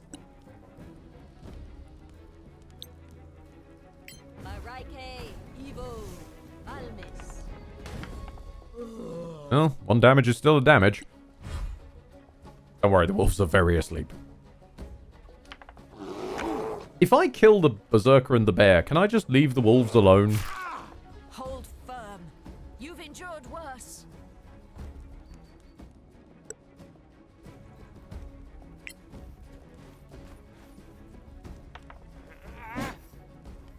Brave effort there. It's fine. It's fine. We'll make up for it.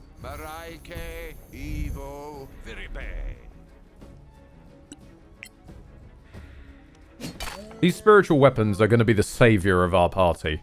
Being able to basically double how many of us there are on the field at any given time is going to be strong, I think. Now, they're prone, which means I think... Yeah. So we're going to be having to get one of the melee lads over there if we want to really take advantage of it.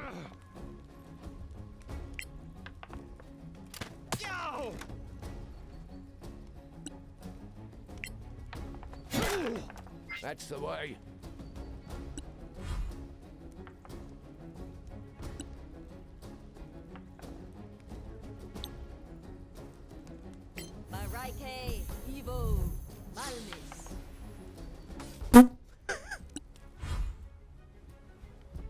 I know she's missed with Guiding Bolt before, but I've not seen it in the dark like that. Watching it just illuminate the atmosphere as it sailed merrily past its target was quite amusing to me, I must admit. How does that feel?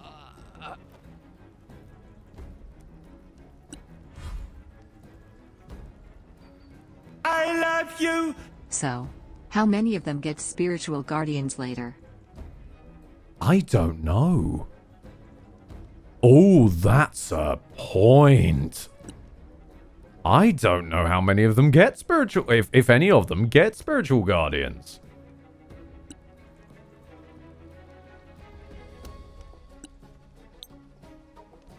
Pakri, Evo, Viribe. Ooh. Yeah, I would think it would be all of them, Lordrin, because it, as far as I know, is just a cleric spell, but... Or at least an option. Guardians. Spirit Guardians, here we go. Yeah, just a flat cleric spell. So unless they've turned it into a domain spell in this game, we should all get it. Not bad, eh? And then, as Televan points out, we will just go maximum JoJo up in here.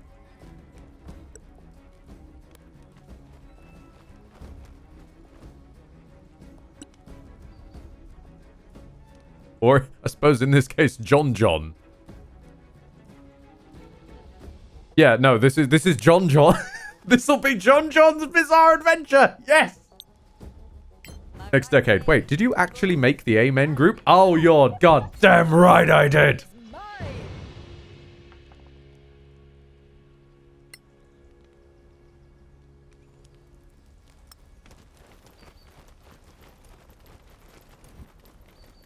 We're gonna bust down Tiamat's door and have her build up. Ooh! Brown bear pelt, thank you very much. Apparently that's useful in crafting magic items at some point. Oh, we were way over with food again. Don't worry about it. Everyone just pick up a bunch of shit. It's fine. We're all over encumbered now, and when everyone's over encumbered, nobody is. It's fine.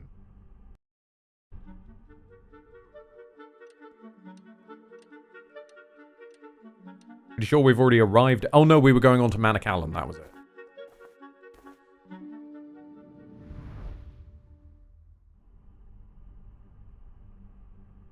You kidding, Leopard? We're not picking up the wolf pelts. We're way down enough as it is. We need a bag of holding or multiple. My guy, indeed, we do. But trying to get hold of a bag of holding early game, at least at table D&D, unless you have a really, really kind dungeon master who understands the true pain of bag Tetris, is kind of difficult. That said, I think you have the word merchant on you. Can I please sell you my shit? I mean, not literally. Actually, no, possibly literally. I doubt John's shit comes across as human, so it might be useful as a magical item. Strike true, friends. Ah, thank you. Take all these swords. I know that you're a magical weapons, a magical... Oh my lord, you really are. You sell way too many of these. What the fuck? Well, I think we found where we get all our manuals from for crafting magical items then. Good God. Take all these scimitars.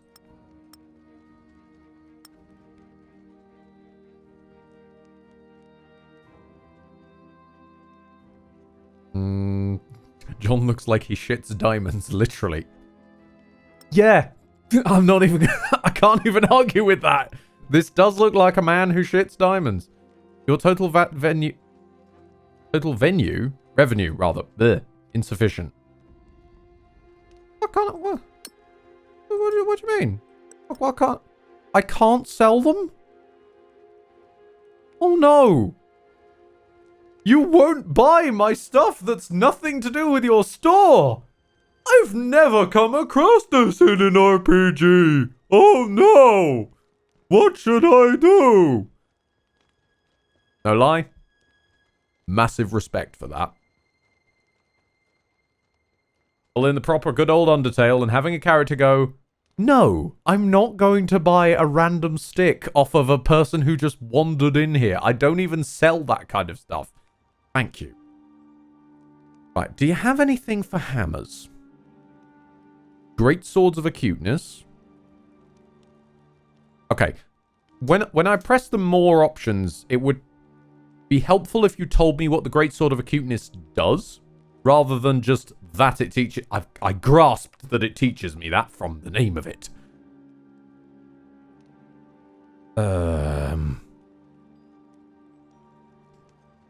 Battle Axe of Acuteness. Mace of Acuteness. Rapier of Acuteness. Scimitar of Acuteness. Right, so I'm guessing Acuteness is the melee equivalent of accuracy.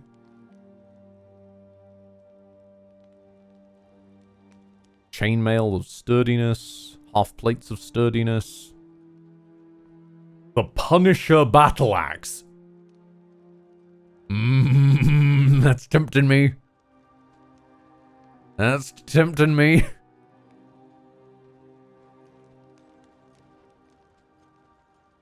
Soul Drinker Dagger.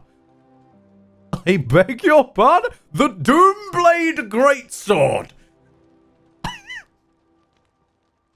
Are you coming in here and you're telling me that I can build the Crucible Sword from Doom Eternal in D&D?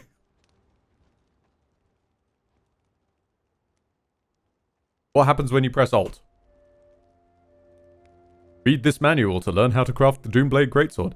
Doesn't tell me what the Doomblade does, but it tells me that I can make it, which I already knew.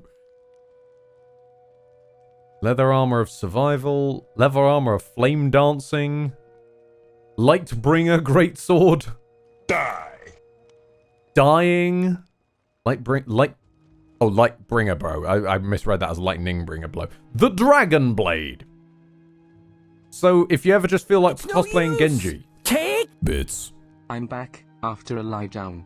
I just wanted to apologize to everyone for quite how manic I was. I know I can be chaotic, but that was too much, and I'm sorry. There you go, that's fine. Don't worry about it, mate. We all have days like that. Don't worry. No harm done, pal. It's alright.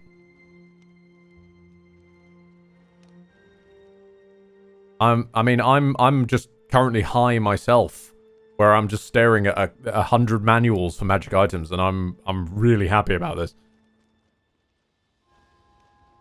Next decade suggesting we should craft the Doomblade and the Lightbringer Blade. We give them both to John to dual wield and turn him into an ultimate edgy light and dark magic simultaneously OC.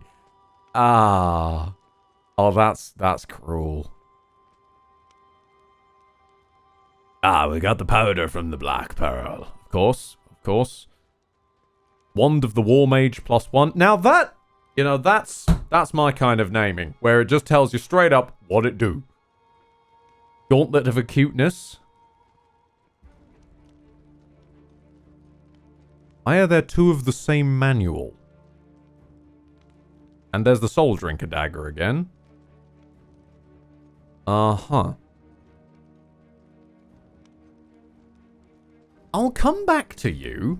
I wasn't expecting you. What I was actually here for, though, is down here.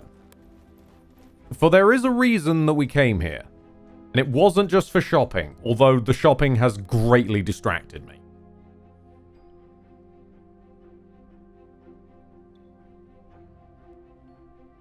I'm sorry that I do go down those sort of rabbit holes of just like, oh, shopping! I want to look individually at every single item. This will make for great content to watch on a live stream. Alexandrios, no one expects the manual inquisition. Undignified, but necessary. I love you! I heard about cuteness gear. Can we dress Trowerin in it all? Turn him into the prettiest princess? But unironically, what have I missed, Ed? Not much, to be honest.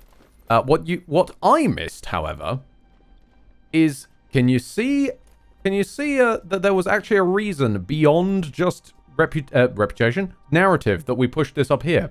Because if a player was smart enough to click up here, they will climb this vine, which you probably didn't see from the camera angle of progressing through the dungeon this way, and it is indeed possible to cross here, and there's straight up just a treasure chest, which I missed.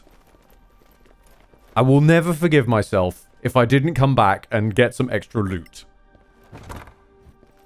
Which, yes! It included this! It included this on the other campaign, but the loot is randomized, so I was hoping we'd get a version of this. We can increase John's loot capacity!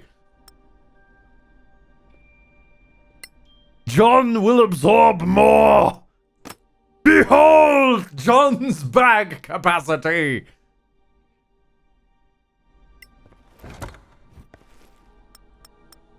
John will now absorb all! Perfection! Give that brown bear pelt to John. What's weighing you down? Some leather armor? Give that on over to John. And what's weighing you down, Vanya? Well, everything, really. Give that battle axe on over to John. And he's not even tired! Aldrin says the magic stuff is guaranteed. Not necessarily. Because the... You know the chest in which we got John's Magnificent Morningstar here? When I came through here on the other campaign, it did not contain a Magnificent Morningstar. It contained something else. So, yes, a magic item, but it was not the same magic item. That's why I was worried about the bag not being the same. Now, are there any merchants other than that one? No. Okay.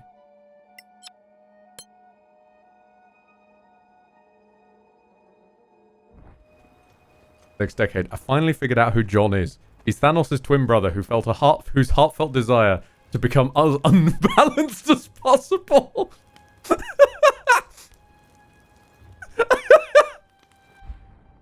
So John is like the power gamer version of Thanos. Perfectly unbalanced, as all builds should be.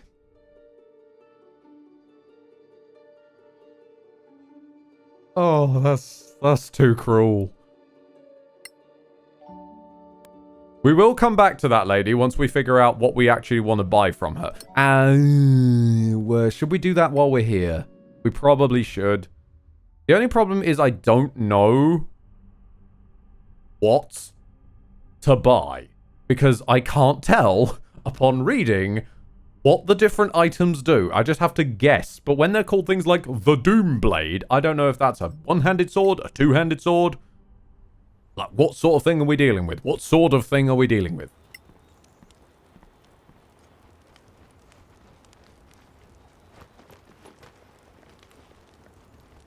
Leopard suggests the Mace of Smashing. Let's actually pop open 5e tools and see if any of these are similar.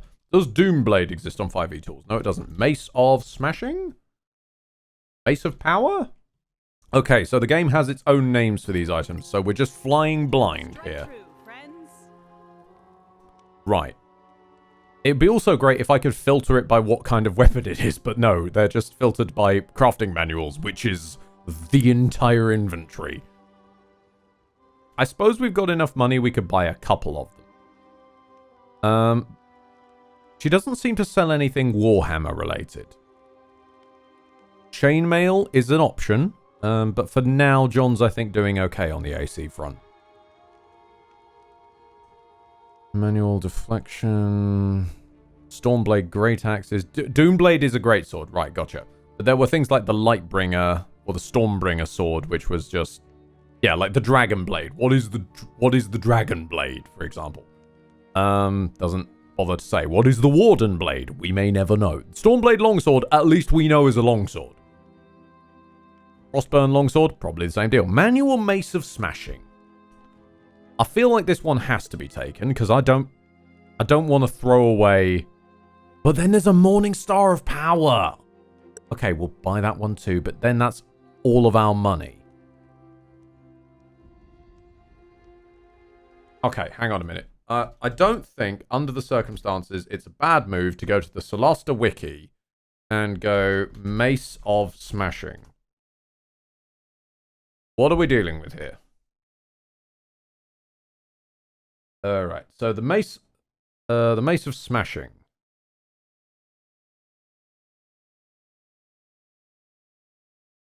The wiki does. Wiki isn't saying what it does. Alright, so I think it's maybe 2d6. Let's go with that. Maybe the Mace of Power. I should probably specify Solasta. Oh wait, there's the Morning Star of Power. My mistake. Morning Star of Power, Solasta. I love that these are... Google is completing all of these for me really quickly because it knows. Oh.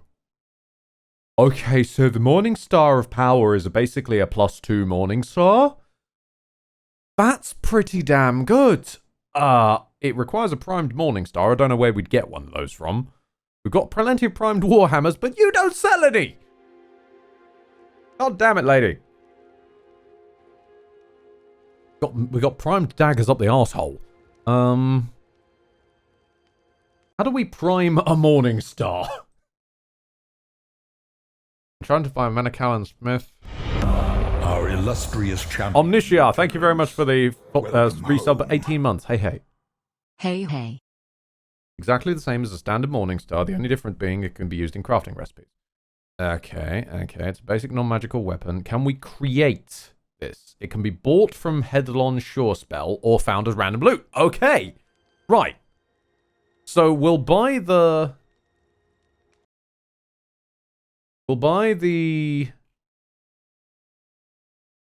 option to build the Morning Star of Power because that seems to be better than the Mace of Smashing right now.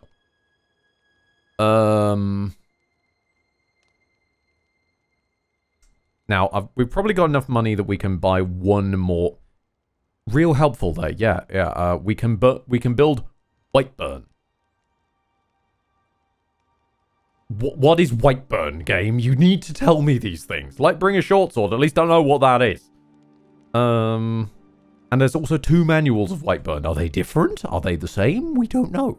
Why can't I buy the manual Great Axe of Sharpness? Probably because I already have it. I probably already have it. I might be just an idiot. Oh, wait. No, that's what this is. You need to be a living legend to buy it. Gotcha. Whiteburn is a Frostblade. That don't help, because I don't know what a Frostblade is, mate. The Gauntlets of Acuteness, I'm guessing, are monk-based weapons. Medusa Bow, Doomblade Reapers, Rapiers, rather. Mace of Smashing is 2d6, gotcha, whereas the Morning Star of Power would be a flat improvement on what we've currently got by a 1. I'm sorry, this is genuinely just the admin and shopping episode, really, isn't it? It seriously is. Empress Garb chain shirt. I can build myself a snazzy shirt. Ooh. Why would I want this? I love you. Morningstar of Power sets STR to 19.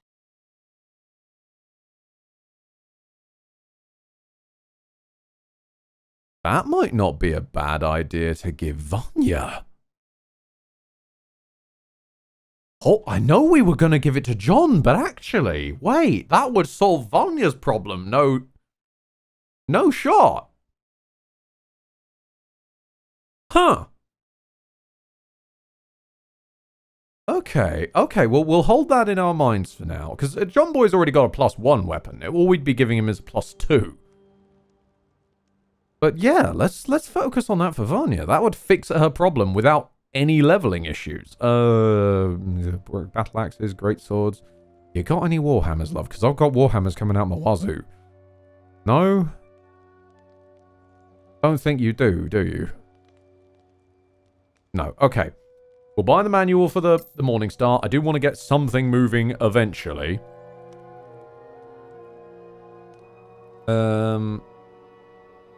Surprising as that was. So we're going to need a primed Morningstar. And I think Vanya's the one who knows how to craft stuff, yeah? Yeah, okay.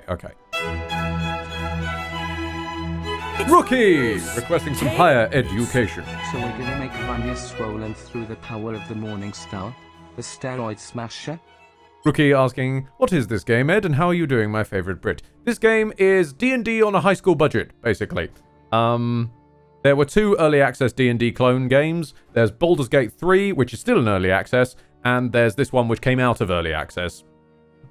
So this one was on sale for about $10 a couple of weeks back. So I picked it up on Joe Cat's recommendation, and it's surprisingly fun. It's a little bit jank, I'm not going to lie, but it has all of the... It's trying its best, and it has the earnest kind of charm of you can tell the creators cared, and you can tell the creators loved it. It has those little bits of someone cared. So it kind of has room-like energy, and I like that. It also, as chat pointed out, has all the authentic energy of actual high school D&D. Zeka, this game is jank as fuck in a strangely good way. Exactly. And it also let me create Thanos as a player character, so I'm just here for that, and he keeps surprising me. It turns out he reads, which we weren't aware of. We'll go back to KLM eventually, but firstly, we need to go to Kea Keflin, because we might be able to buy a primed Morningstar there. So I'm reading. This is now just the quest for the primed Morningstar. And there are also some goblins. Real question before you do any crafting. Is there anyone here with a proficiency for a Manticalon Rosary? Yes, as I showed just now, Vanya has one. I don't think she has one on her, rather, but she's got the proficiency. If we need to buy the Rosary, we'll just buy the damn Rosary. I have money, and I will spend it on getting this together. You know what? We never use your magic missile. Let's drop a magic missile on these lads. Einar, you're a rock star. Get the game on. Go. Play.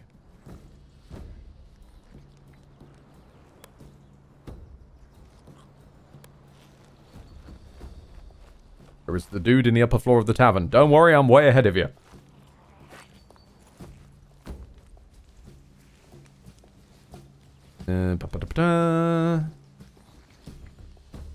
Snipe him down. How does a cleric have magic missile? Because he is a battle cleric. They sort of did their own thing with this one, where they took the war and zeal clerics and rammed them together into battle cleric. For some reason, he has medium armor proficiency and not heavy armor proficiency. I think there is another slightly more tanky cleric called like Law, which they've created. And that one has heavy armor proficiency, but has less damage-based and combat-based abilities. They're more about, like, pseudo-tanking that I can find. Let's just drop a guiding bolt on him, why not? So, yeah, John Boy has some strange spell choices.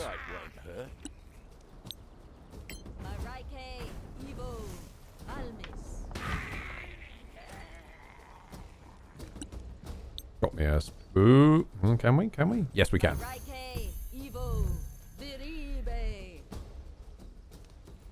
There was a weapon called Bear Claw,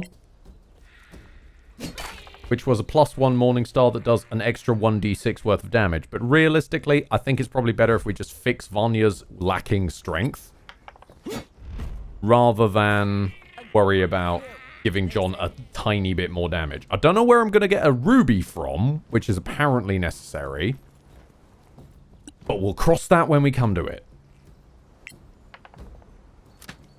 Also, I maintain that I think I am perfectly within my rights to start wikiing what the hell the options do, given the game won't tell me before I spend 175 gold on them, and you... Are you still with us? You just crit John Boy. How dare you? Who do you think you are, small random goblin? Who dares crit John Boy? It's no use! Take bits. Can you not buy rubies and such from shops? We're gonna find out. Don't worry. As soon as these goblins be out of the way, we will find out. This is, after all, the inadvertently shopping-based episode.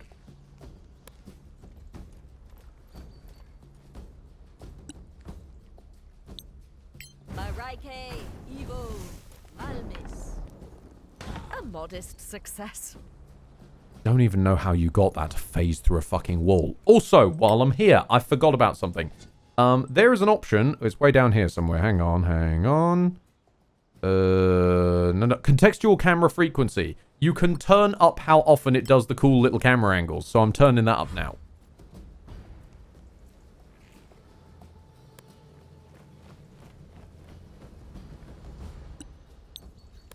All the magic missile on him.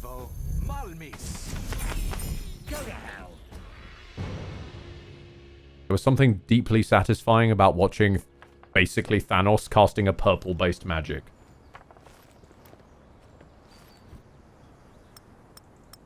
Can't help it. I'm an old-school Marvel fanboy. Marvel Cinematic Universe fanboy, rather. If it matches the color of an Infinity Stone and it's Thanos casting it, I'm here for it. Fanboy is going to just go and Roomba up everything. Uniquely satisfying to finally be able to press loot all without having to ration it out.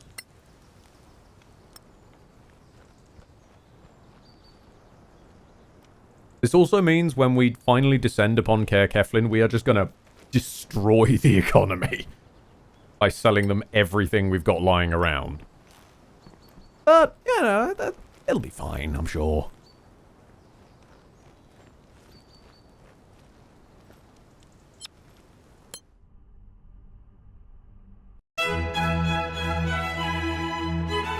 It's no use! Take bits. Drop the song in the music tab on Discord that I feel fits John as a possible theme. I mean, the title is Big Bad John. The title is Big Bad John. That's perfect, Whitgren. Thank you so much. Also, Primus with a higher education. Why are all the non-humanoid magical creatures you meet always evil by nature? Can't there be some friendly NPCs once in a while? Would be a nice change of pace, yes? Indeed, but I feel like quite a bit of this is based in module-esque D&D, which I'm going to give them the benefit of the doubt here because I've recently been playing module-based D&D for the first time in my life while DMing for Mum, and I am myself a little bit surprised how rarely you are expected to converse or interact and talk through a problem. Most of the time, it's just, here are some goblins, go fight them now. As a guy who came from a heavily homebrew campaign where you could talk to the extent where, and I still hold this up as a point of pride, I literally lied a dungeon to death, then yeah, it was a bit jarring for me to come across the whole design philosophy of you're just meant to fight, we didn't plan for anything else here. but I can't now say that isn't D&D authentic. A modest success. Yeah, perfect. Yeah, perfect way of describing the game there, actually, Treya. Modest success.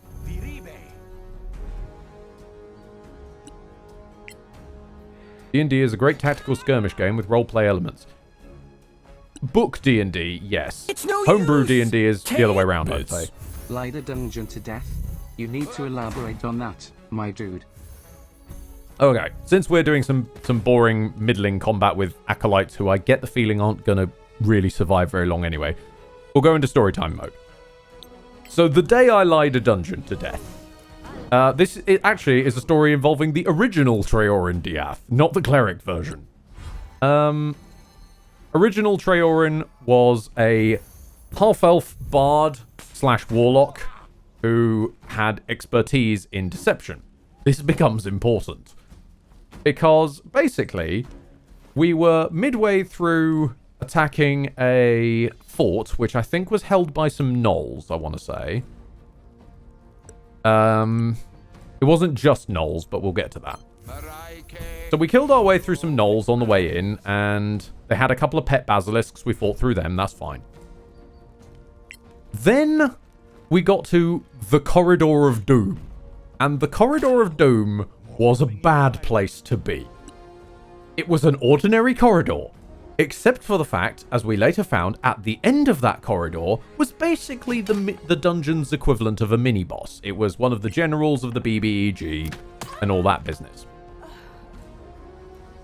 This woman was partly fighter and partly assassin rogue, bow specialist, or rather gun specialist, with a motherfucking arcane railgun. She literally nailed the tank to the wall with a mithril rod through his spine.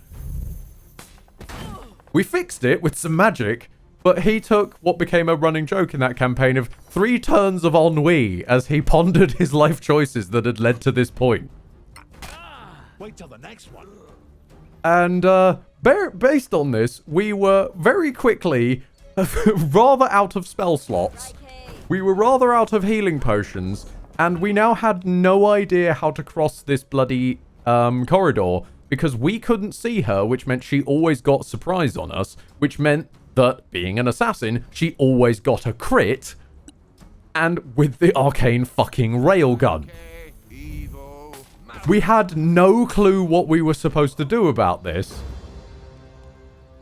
And the problem was that we also were aware that there was a battalion of, I think it was orcs. Yeah, there was a sort of resupply shipment of some orcs on the way, again from the BBEG. Who had come because of, I think a message had been sent. We were able to know it had been sent, but we weren't able to intercept it. But was basically just telling them, yo, people are here. Send help. So they were. It took so long patching up the tank that we basically got sandwiched with the problem of we've got Thrisk, the god tier assassin, on one side at the other end of the Corridor of Doom, and then we have a, how to describe her, half-giant Buffy the Vampire Slayer in a Van Helsing trench coat was at the other end, as she was arriving heading up the Orc Battalion. Leopard questions, could the railgun be loaded by an immovable rod? Oh! Or remote triggering it would be the problem, but yeah, that would be nasty. So, I don't remember her name. I think it was Sorak or something like... No, it wasn't Sorak. That's this game. God. But, yeah. Half-giant Buffy the Vampire Slayer in a Van Helsing trench coat arrived with the orcs. At this point, we have all concluded we are just very dead. So I decided, what is the stupidest thing that I could possibly do here to make sure that I go out in true bardic fashion? Basically, what I did when they arrived was the half-giant lady declared something along the lines of, like, looking at the devastation, like, man, this is a fucking shit show. And That just causes me to walk around the corner, basically announcing that a shit show is damn right, ain't it? And tried desperately to lie to her that we were a second assistance battalion sent by the BBEG, because we too had been informed that some adventurers were attacking the fort, but when we got here, we were pinned down and were being shot at. And because of a combination of expertise in deception, some really fire RP, and a truly terrible series of Nat 1 insights rolled in the open, Nat 1 insights from the half-giant, I actually managed to convince her that we worked for her boss, but that the reason she hadn't heard of us was because we were more like a sort of underground strike team sort of thing that's sent in to fix stuff before needing to call larger forces. I don't know how I pulled that off, but just about managed it. Now we still have some problems. We still have the half-giant's on side, but we still have the assassin, and we now have the orcs to deal with. I end up accidentally convincing the giant that the reason the assassin might have been shooting at us was that she's been a bit underperforming lately. And, you know, there's been some talk backstage that maybe her loyalty is starting to wane a bit. I mean, don't you think it's rather convenient that this fort was attacked by adventurers and there's no adventurers around that we can find, and she's shooting at her own guys? Isn't that a little bit suspicious? So the assassin and half-giant problems solve themselves because the half-giant believes me and starts a fracas with the assassin. Then I think the tank basically decided to try and end himself after his little near-death experience, and so challenged the orcs to a drinking contest involving rubbing alcohol, which he then didn't manage to drink because one of the other party members stopped him, but he was absolutely going to. So all the orcs then drank themselves to death on pretty much pure ethanol, and we end up with 50 dead orcs, a massive scrap going on between two mini-bosses we definitely weren't supposed to be fighting right now, and we're just kind of cowering in a corner, waiting for it all to blow over. And basically, yeah, that they sort of cancelled one another out. I think the assassin poofed out of the way, the giant ran off chasing after her because she was in a fucking battle frenzy, and we're just left there squatting in a corner, just shaking quietly to ourselves. And I still hold this up as my favourite phrase from the... I miss him. I miss this DM. But just ending the session... Oh, hang on a minute. Wait for the sting. Ending the session with just closing it down and just... Right. And that is the end of the session. I need you all to know that I've probably never in about 30 years of DMing been derailed quite that hard. And also, I need to address the fact that Ed might just be the most frightening liar that I have ever met. You came up with an entire history, an entire separate character, and kept all of it consistent for 4 hours of lying without any prep time whatsoever. and you have successfully lied a dungeon to death. I don't know how you did this, but I'm impressed, Ed. And while I've been rambling, we have made a significant amount of money. So I am going to quickly hit the inn. I'm gonna go for a piss and then I'll come back, because apparently fighting monsters just really makes Ed need the loo. Who knew?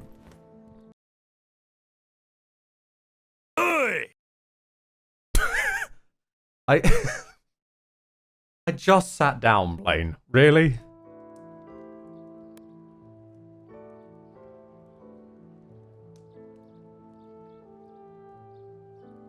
Okay, what was I doing? I was buying stuff. Yes, shopping episode. Gotcha.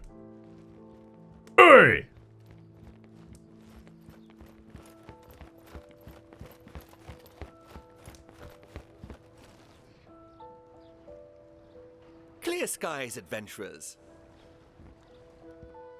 We do require your services. Now, tell me. No, you need faction rep. You bastard. Oh, come on. Does he even sell a primed morning? Hang on a minute. Yes, you do sell a primed morning star. Ah. We need Brotherhood with them to purchase this. What if I sold you a bear pelt? Would that make you feel better? No? What about some Skarn powder? I don't even know what it is. The Doom Gem. Actually, you're paying quite handsomely for the Doom Gem. I'm not gonna part with the Doom Gem, thank you, sir.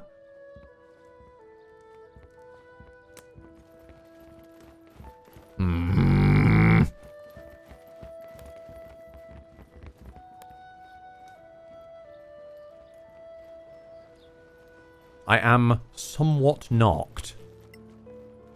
I won't lie to you.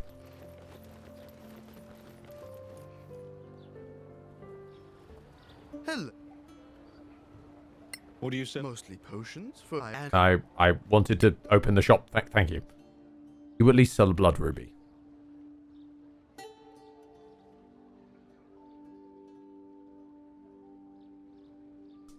You don't even sell the gem that we need. You.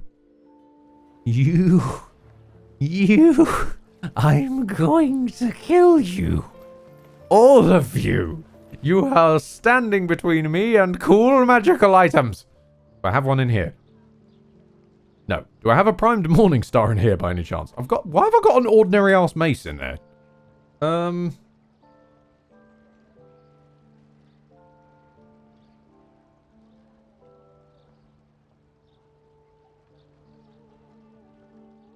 Alright, let's pop a bunch of stuff in here anyway.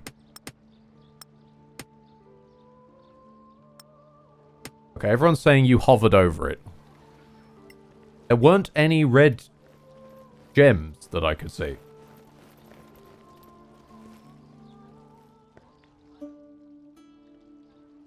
Diamond. Blue diamond. Emerald. No gems down here.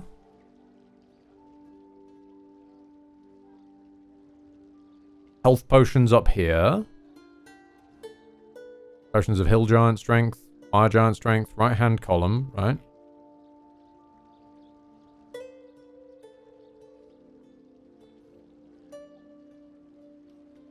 Master Enchanter, Flaming Arrows. Manacalon. Component Pouch. Brimstone. Potion of Healing. Looks like a D20. None of these look like a D20. What are you seeing here that I am not, Whitgren? Lordrin's even saying we're at the wrong merchant.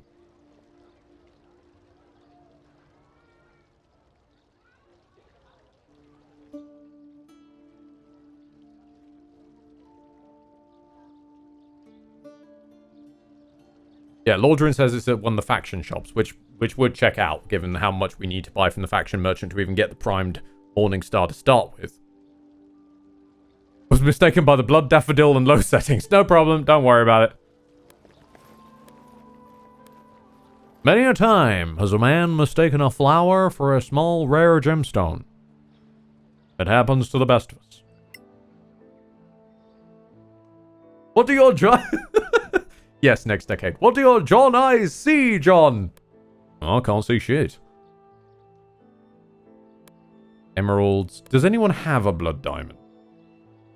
Sorry, blood ruby. No, no one has a blood ruby. We have quite a lot of thieves' tools. We probably don't need this many thieves' tools. Give them away. Alright. I'm sad now, chat. I'm very sad. I mean, I sit and stream video games in my free time rather than just relaxing. I was sad enough to begin with. But I'm even sadder now.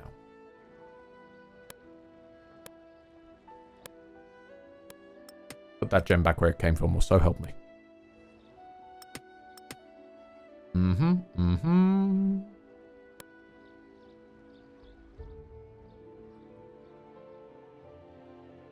Okay. Fine, I guess we'll go and do an actual quest then. We're gonna probably level up to 5 before I even arrive somewhere where I do something. We have done nothing in this stream, by the way. We have gone from place to place and achieved literal dick all.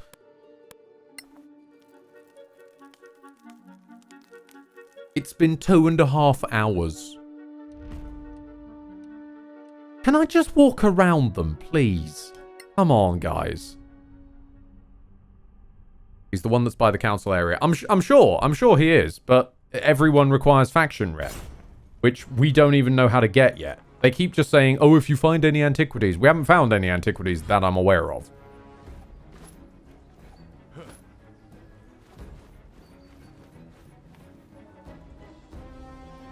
Like, I'm guessing that'll be, like, sort of quest points of, hey, you found an antiquity. Which one do you want to give it to? Una, you're a rock star. Yes, I'm going to make that joke every time I cast that spell.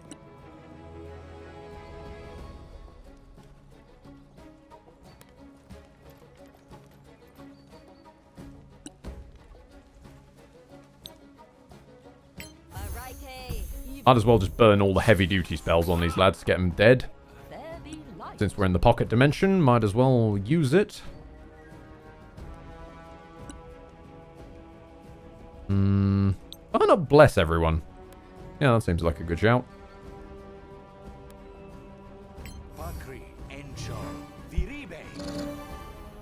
Hear about it getting blessed today.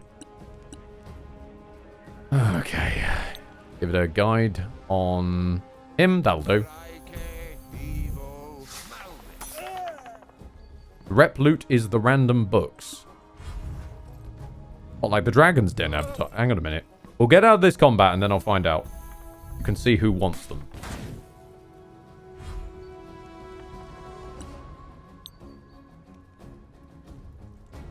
Give it 3 on you. Since it can't miss, it's likely to kill you. Nice.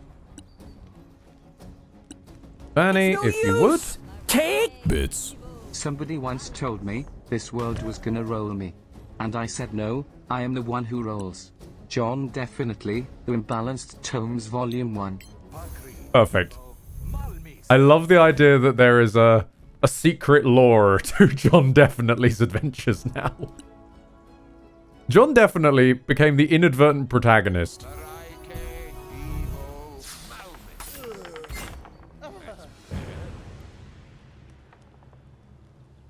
Assuming you didn't sell them by accident or just didn't pick them up.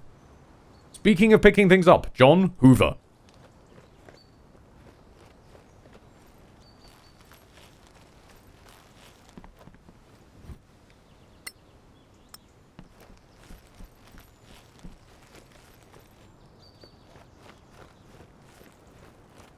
As far as I know, I haven't sold anything that wasn't just a statue, which literally says, there is no purpose to this other than selling it. But we'll find out.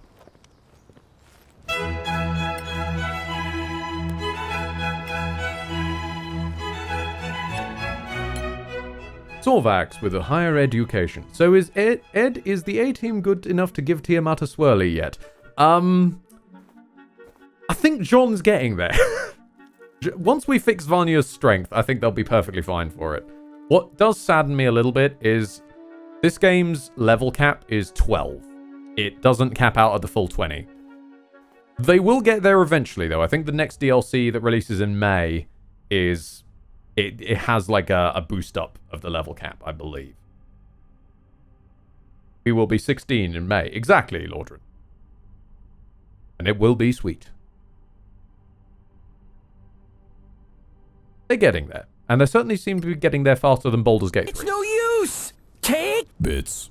I don't know when I got here, but John is deranged. Traoran keeps talking about his days as a bard and being a dick. while Hagrid seems to believe he's 9 feet tall. Somebody please help me. Vanna Red Glow, Lamentations of the Sane One. Yep. Yeah, that scans.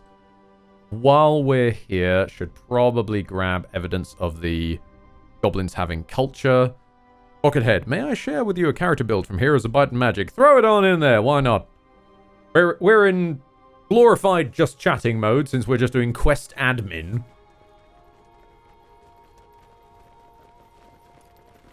Amazing that I named the stream Send Help I Think I'm Having Fun on the admin episode where we're not really getting much done. And yet, I'm still having fun in the admin episode. How has that happened? I'm confused. Right, everyone cautious.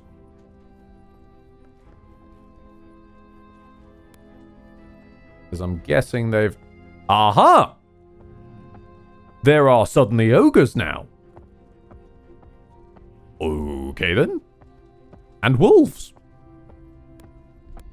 Right. Why?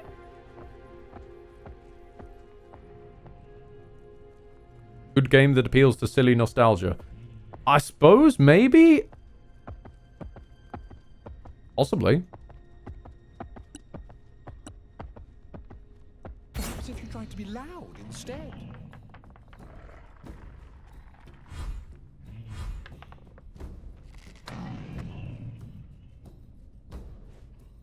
Right.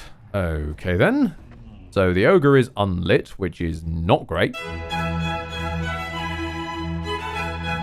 Leopard with another higher education. So, what do you think about Baldur's Gate 3? It'll be out soon, if I'm not mistaken. I don't think anything about it because I haven't seen anything about it because I refuse to go near a story-based game while it's in early access.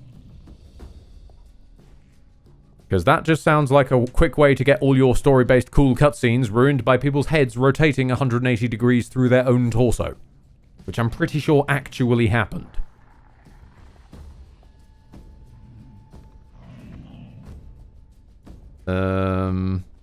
I mean, just illuminate yourself. I needed that.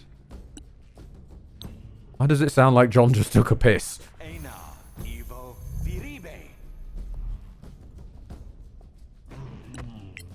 Right, Rocket is talking about the heroes are generals and their troops drawing from stats and skills. The heroes are all predetermined with specific starting skills and unique character skill for everyone, for all the others can be chosen later.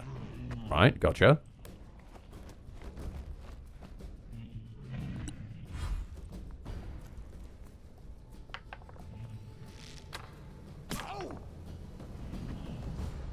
Good shot, that goblin. Damn.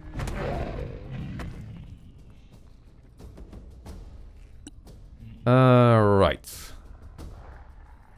Sadly, I doubt goblins count as people. So, what have we got then? I can bless them. I can bane them. Oh, blessing would actually be pretty good. Because, yeah, spiritual weapon will actually proc off the bless, I think. Because it's still a spell attack roll. So surely that counts as an attack roll.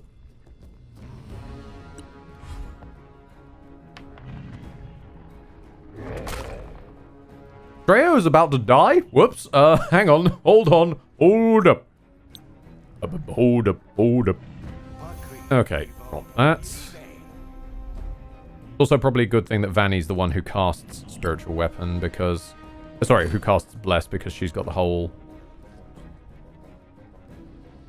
difficult to stop her concentrating. So the Spiritual Weapon doesn't roll with Bless. Weird. I mean, that's still an attack roll, so it should benefit from Bless. Okay. Strange choice, but sure.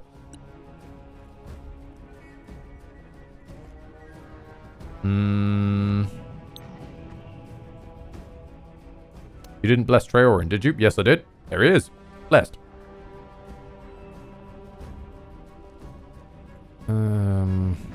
They're still quite nearby, so let's just try and Sacred Flame him. Oh, they've got a minus to dex. That's good to know. One of the heroes in the Haven faction, Frida, has the skill Vessel of Bleh, which, when she casts a light magic spell, she also free of charge casts Divine Vengeance, which damages any enemy troop stack and have killed at least one soldier from your stacks. She's a paladin with proficiency in light magic and can learn Resurrection very quick, so she turns Resurrection into an offensive spell. Oh, that is fantastic.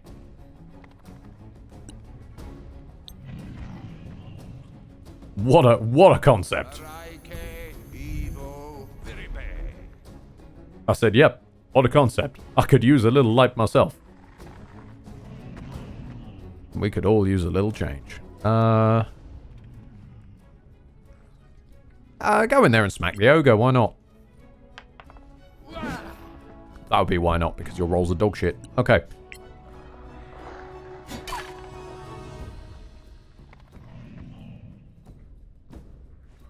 Yeah, you can crit with a spiritual weapon. I knew that. So why doesn't it crit when I use it on people who are unconscious or incapacitated? Fucking weird. Anyway, I'm just happy to see it can crit at all. Right. Let's see. I reckon you should hover above my head, spiritual weapon. Or not bother and just... Yeah, let's just smack that.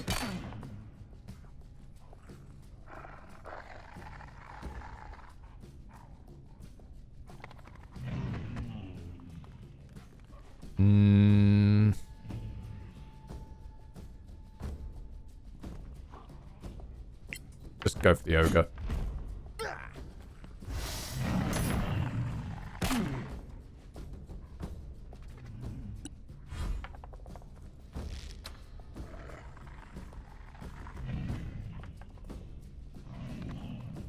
Alright, Vanny. What have we got? Goblin's not too much of a threat, realistically, so... Once we get Treyo into cover, at least, anyway. Which reminds me, yes, actually, probably best heal Treyo. That's not a bad shout.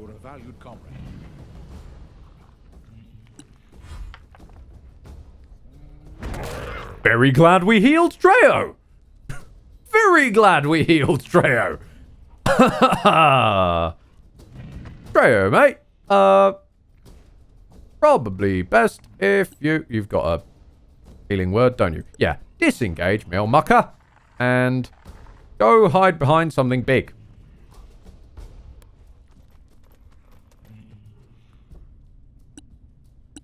Give yourself a healing word. Not the greatest, but not the worst.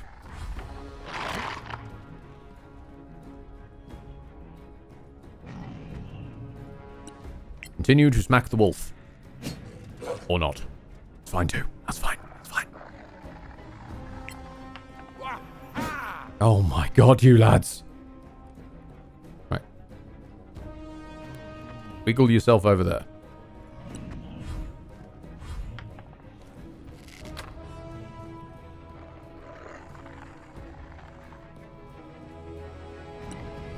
Please. Please whack him. This thing has pack tactics. I want it dead. That'll do for now.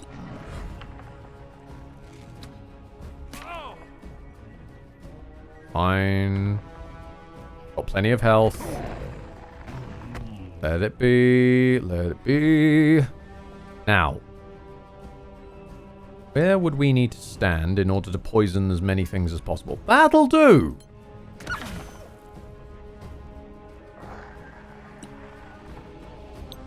And if you would drop me a spiritual weapon to start beating the shit out of that guy.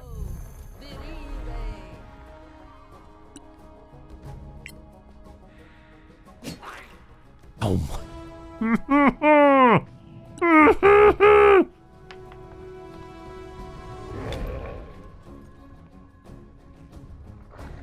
Right, Treyo, are you dead yet? You alive? You okay? I feel for you, mate. Now shoot that wolf up the arse. Good shot up the arse, my sir.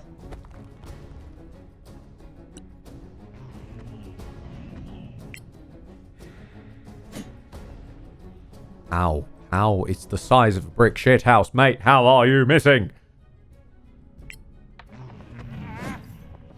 Try again. All of you! How are all of you this dog shit? There we go. The spiritual weapon comes through again.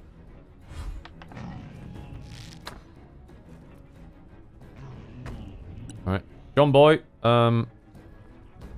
actually, you hit this one first. Okay, wasn't quite enough to kill. Right. Try and secure the kill with your spiritual weapon. Boom. That's one ogre down. Move it the way so that you block Vanya. Or at least give her something to stand behind. I know that's not how it works, but maybe you'll be a slightly tastier target. Hold person's not going to help. Blind? Wait, that's not concentration, is it? No. Blind him. Or not. Never mind. Spiritual bonk. Oh, Vanya. Vanya, why? Don't worry, he's blind anyway. That's fine by me. As long as he just remains blind. He's trying to, he was actually a big fan of of Odyssey. The Grecian myths. So he's trying to reenact his best. No one blinded me. No, that's a Cyclops. It's the best that I can manage right now.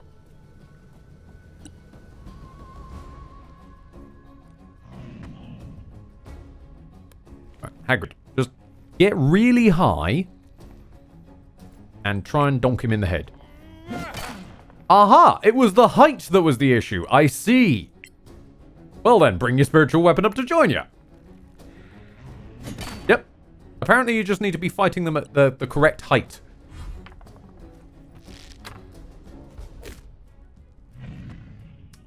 Alright then, if you could give... I mean, I kind of want that guy dead. Let's upcast for once. Let's upcast Magic Missile. Ena, Evo, Malmis.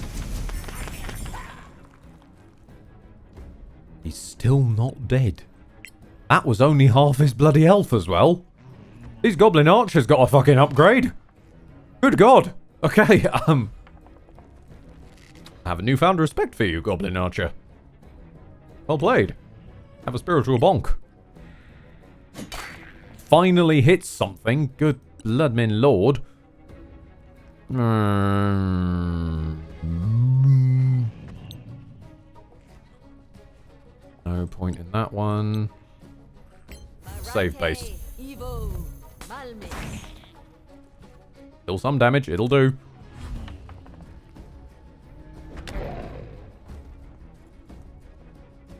Fine. As long as they keep rolling as badly as we are, we're still in the lead.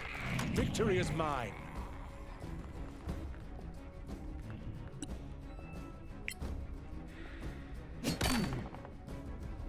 Keep running, Muttley. We're still in first place. Oh my God, Hagrid. Oh, up! Why is it next to the spiritual weapon button? Okay. You know what? Fuck it. Not in the mood for dealing with... You're actually too far away. Hang on a minute. Give him a twat with that. There we go. Twat him with a big stick. Okay, okay. Now, John Boy, head on over there. You will take an attack of op. It's fine.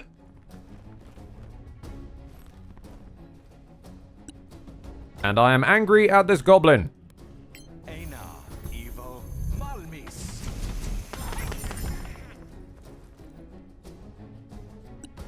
Okay, I am sincerely, deeply impressed by the damage rolls that John Boy just pulled off there.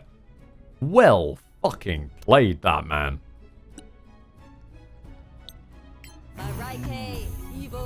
Right. Oh, why does he get a 20? It's fine, he still can't hit for dog shit. Freyo, just shoot the bugger. Another victory. I got an achievement shish kebab.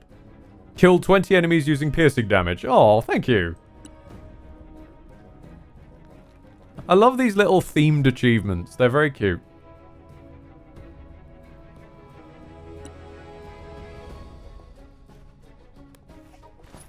We're going to take a long rest after this anyway, lads. So, just give me a guide on him.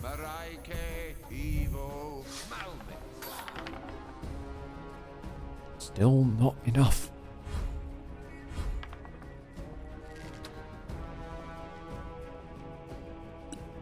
John boy, end this.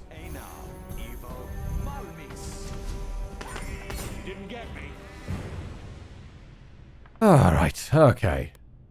Hoover duty. What is this exactly? Direwolf pelt. Thank you very much. Alright, while John's off and hoovering, someone should probably investigate this. A painted hide, a sign of goblin culture. Was that it? That was all we needed. We could have just snuck in here and snuck out again. Oh, for goodness sake. Steal all their money.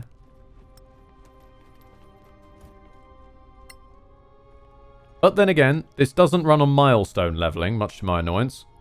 So, it does mean that we have got some extra XP out of it, which, since we are unabashed murder hobos, helps. Let's speed run our way up on here and actually investigate the fort, since I don't think we ever spoke to anyone up here now that it's occupied. What's up, my dude? Clear skies, friend. Clear skies, deputies. You are? What's your name? I'm Bertram. Wrong camera angle there. What's your business? How's business been since we cleaned up the place? Okay, guys, I understand that Vanya is, like, she has a quest in this area, but she's not the one talking. Why, cameraman? Not bad. Some folks are starting to explore a little further. Though this Sorak attack still has people nervous. Still, there's been no sign of them since. There was an entire dedicated camera angle to phasing. Good for you. I love you! Vanya has breasts, that's why. I mean, honestly, John has so much stuff stuffed down the front of his jerkin. I'm pretty sure he does as well.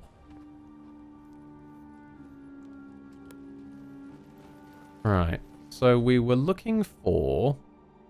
Master Dakin. Wait, what are you?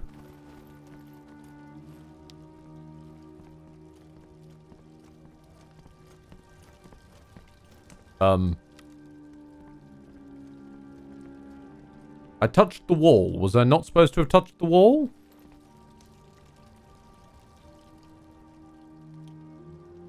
Okay. Cool. Where's Dakin at?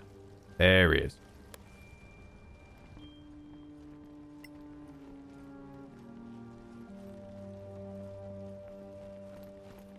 Glad to see we've patched all the holes in the floor since we were last here. There you are. Are you ready for this? I am. Any idea how to get up there? One or two. I tried to think of a way, but still, this place is incredible. I love you! No, John just has stabby tits. Or bludgeony tits.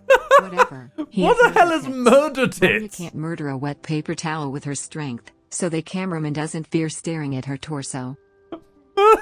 Murder tits. Yes, because of course, we've jumped sideways into Austin Powers territory. As a matter of fact, I did. Let's go to it, if you don't mind.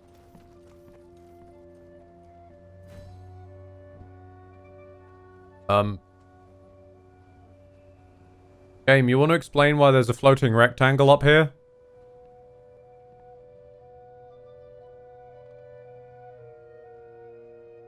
What the hell? Okay, I'm just going to ignore that for now.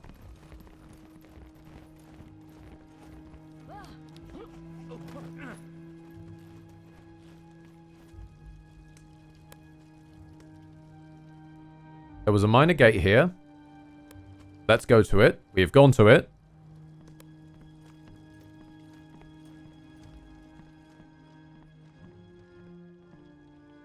Did you notice there was a minor gate just here in the courtyard? Bits. As a matter of fact, I did. Let's get to it. I can't shake the idea of John's nipples just opening up and unleashing all of the loot in his inventory like bullets.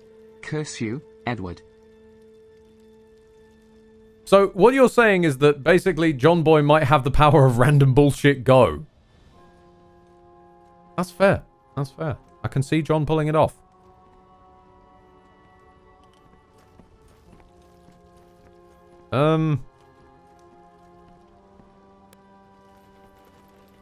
So that quest has just come to a grinding halt. I'm gonna leave and come back. Wait. We can maybe reboot the area by having a short rest.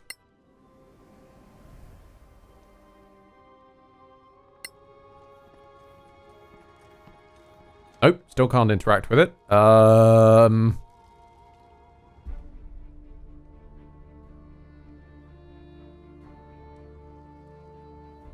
Aldrin saying you need the fly spell to get into the place. Well, I mean, yeah, I need a fly spell to get up here. I get that, but I'm kind of...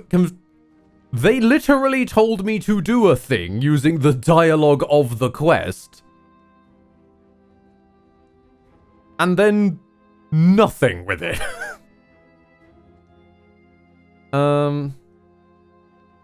Very weird. Find a way to get into the tower and enter with Master Dakin. If you can reach it, then you'll be able to drop a rope for the others to climb to get there. You might need to be able to fly or something. I grasped that bit. What was this bit? Very strange writing.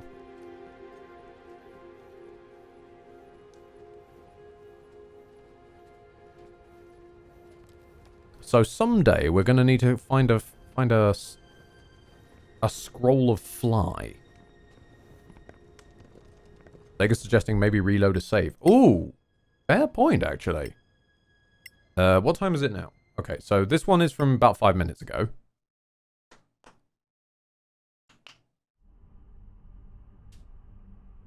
I'm gonna take a guess and say that's from the end of the ogre combat.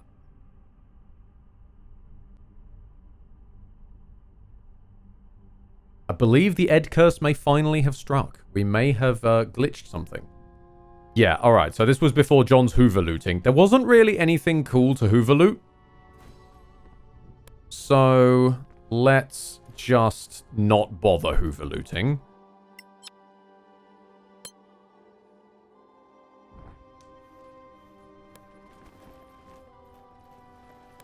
Let's not touch that and go talk to him first.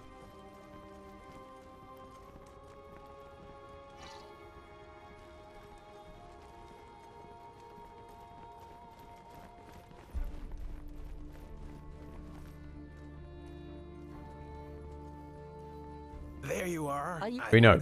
Let's go to it. Alright. Speak with Master Dakin. Enter the tower. We grasped that bit. It said, thingamabob down here. Now if we go down there. Yeah, the stairs are for plebs.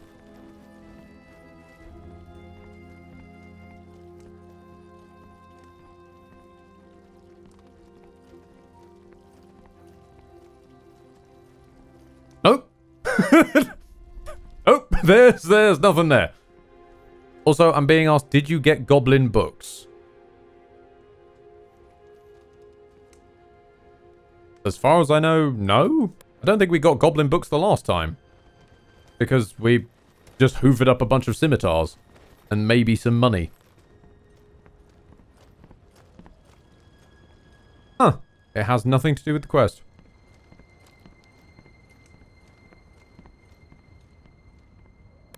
Very weird. Very, very weird.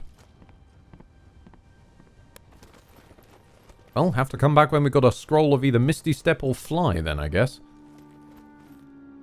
So that quest is very much on hold. There was another one, though.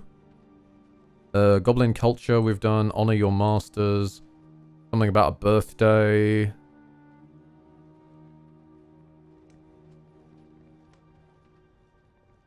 Sorak relic. Here we go.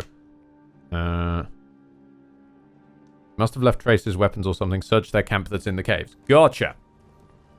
We know how to get there. We must speak to this person called the Poor. Hang on a minute. Let us go and address the Poor.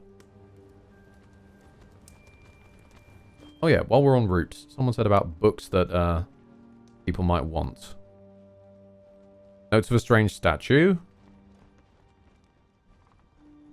Cataclysm, interested factions being the Tower of Knowledge and the Antiquarians. Tower of Knowledge and the Antiquarians. These are crafting manuals.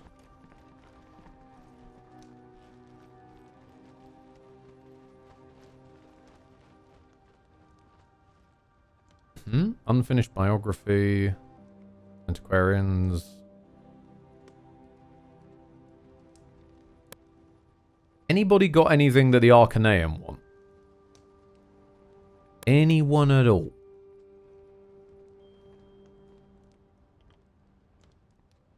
Scrolls cure wounds, revivify. Random. Got notebooks coming out the arse, we do. And something that is for the Circle of Danatar, which isn't even the Arc. Okay. So we got nothing that gives us rep with the guy who sells the primed Morningstar. Damn. What do you sell, sir? You sell primed Morningstars? Do you sell any, Okay, Leopard saying, I think you should search for goblin books. Right. The goblin books that may or may not exist, that we may or may not have found last time because I pressed loot all. Hang on a second. Now going to go and search for goblin books. I'm telling you though, if I don't find any goblin books here, and we have another Widgren situation where you've been watching it on 360p and saw books that don't exist, and we're going to have words. As John the Roomba goes around his Roomba duties.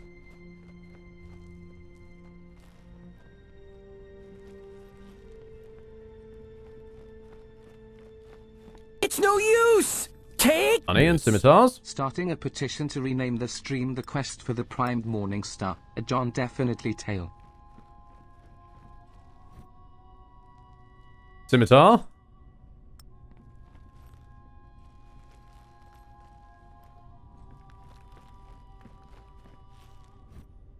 Money and a scimitar.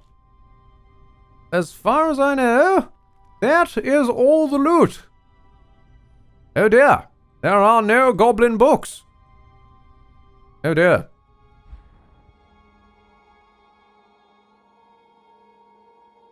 Also, there is apparently a chest that... Hang on. Did we forget loot? Hold on, there's 2 pieces of loot we've apparently forgotten. Back we go. I am not going to leave these chests untouched. Right. What are you? You thought you could hide from me.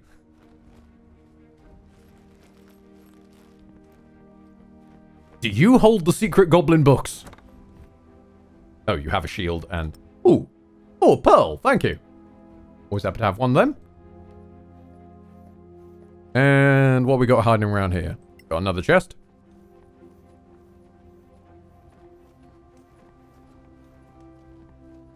Game is jank as fuck. I know I've said this, but it keeps proving it. It does.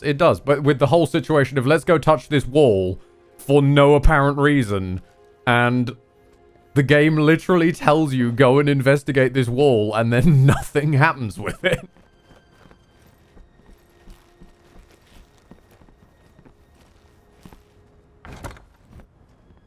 Honey, abyss moss, and darts. Fair enough. Someone called the writers of Yu-Gi-Oh! Season 4. We found darts. Okay. Let's head on into the tower then. So the culture quest is broken, says Leopard. No. We found the painted hide. It was here somewhere. Hang on.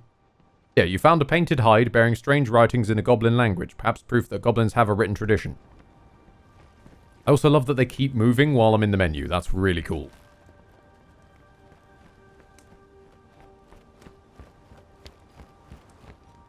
Is that like tell me, game, that there's somewhere I can a long rest around here. I've just realized that I spent a huge amount of spell slots fighting the ogres. All your life. And that I,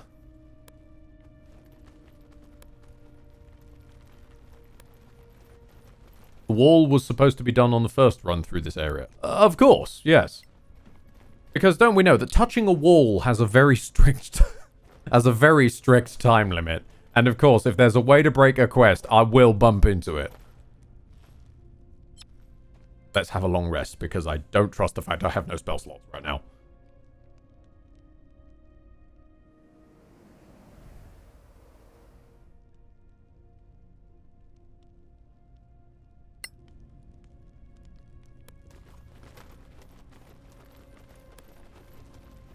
We would have got the gate key and a rep item. Because of course, yeah, that's, you know, a gate key that's bolted to the wall and a rep item is something that you definitely can't get from touching the same wall maybe a day later. Oh no, there's other people around. I'm so very shy about touching walls in public. I couldn't possibly be seen doing that.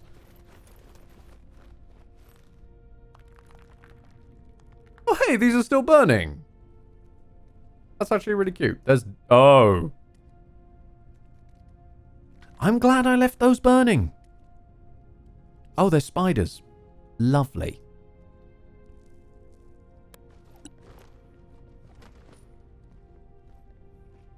Basically, the scavengers already took all the loot. I'm pretty sure I could see a tablet was still bolted to that wall.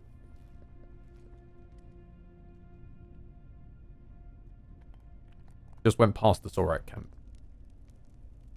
I suppose, in fairness, I did, but I... Oh no, because there were Soraks in that weird, like, bit with all the extra bits. Use. Take. But that wasn't their camp, Mr. that's true. John, definitely, you are under arrest for the crime of inappropriate wall touching. You do not have to say anything, and we'd prefer you didn't. You fucking deviant. Yes, fair enough. Although, under the circs, I think it probably would have been Vanya touching the wall, since she was the one who explicitly said, let's go touch the wall, and then nothing happened. The fact that's even an option in the quest line is kind of amazing to me. Right. So the Soraks must have left a trace of themselves. Is it this pottery? Sorakath blade. Aha!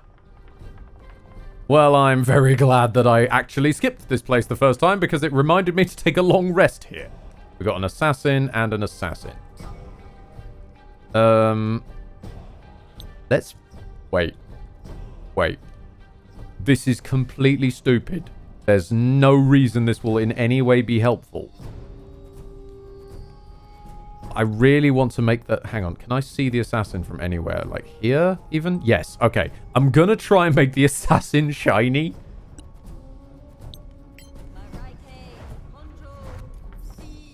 Oh yeah! Oh, you try going invisible now, mate. You just try it. I want to see how the invisibility interacts with that. Okay, he went invisible. He's... Yep. So it might not show his presence explicitly, but the fact that the little bubble of light just wiggles along is too adorable. I'm so here for that. That's brilliant.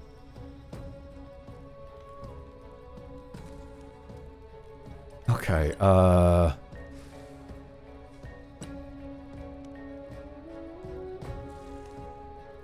Hold on, you actually have sea invisibility from your domain.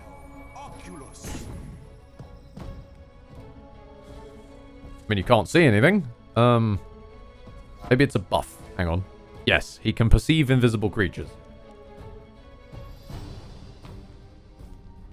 Is there anything invisible nearby?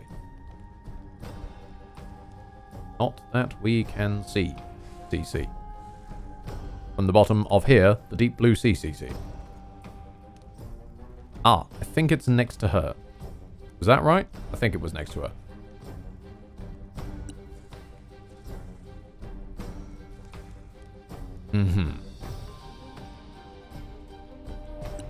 Hours, any decent AoE based stuff?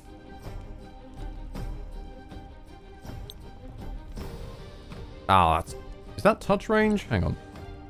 Yes, it is touch range, damn.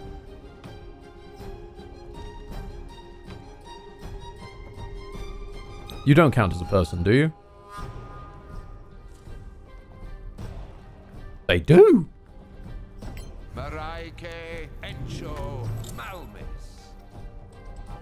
They... Oh! I would have thought these would count as creatures.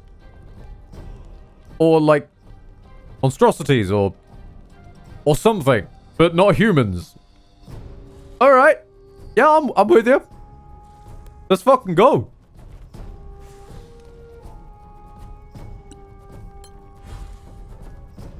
Yeah, aberrations. I'd give aberrations a go as well, yeah. But, huh. Well, I'll be. Just for the laughs, let's drop a sleep down.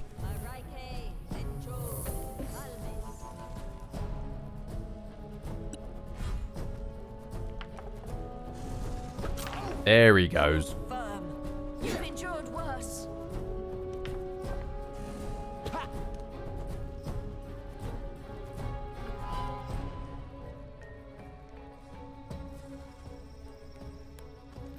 They're immune to magical sleep. I think that might have been Vanya that was immune rather than the Sorakath. I think I just aimed it wrong. Oh. I feel kind of bad for you guys now. Oh. I think I might have shattered the encounter a little bit.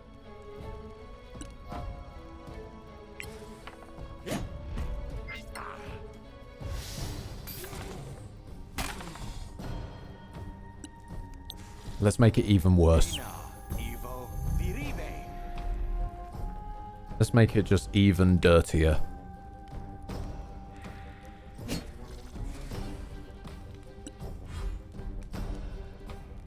Why would she be affected by her own sleep spell? No idea, but all I know is that the immune to magical sleep only came up once, whereas there were two Sorakaths standing here, so it should have come up twice. If two things were immune, by my guess. And that is just all it is. It is just guesswork. Oh, you can do your poison thing. One of them's poison. Still a win. Oh, shit. Shoot him! Shoot him! Stop him regenerating! Stop him! Stop that pigeon!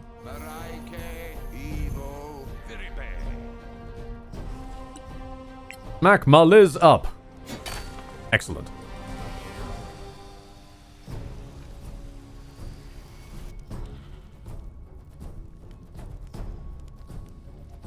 Did he lay a bomb as he died? Is that loot bag about to fucking explode?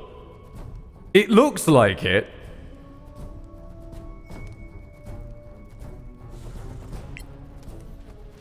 Okay, it's not a landmine.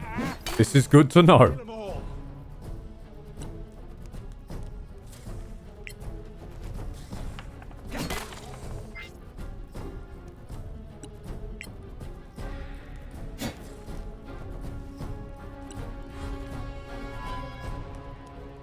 Go on, punch him just for fun. Just where it hurts most.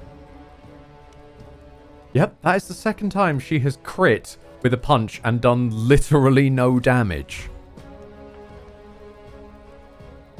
I kind of love it.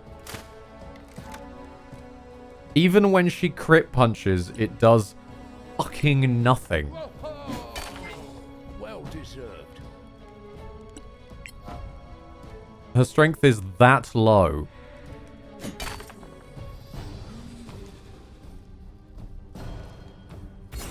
Glitch Sensei, welcome aboard to the Empire. Thank you for joining, Bal. Thank you for joining. Belgar, Demon Prince of... I don't know what I'm on about. Bunch of corrosive arrows and stuff? Yeah, sure. Why not? Okay, I believe we've got the Zorak relic we was here for. We do indeed. Okay. Let us wormhole the hell on out of Dodge. Sadly, these guys did not... Oh, why is the path blocked? Is it because I have to go through the secret caves game? Is it because I have to trigger the little teleporty thing? Which I've forgotten where it is. You don't mind being on your knees, do you? John! I say.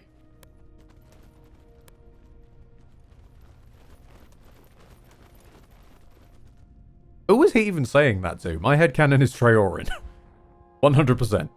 No question.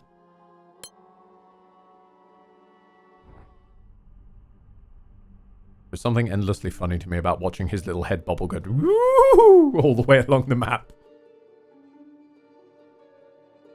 Okay, so I don't think... It wasn't even John, that was PS1 Hagrid. Whoops, my mistake. So... I don't believe there was a quest board there. I think I'm right in saying that.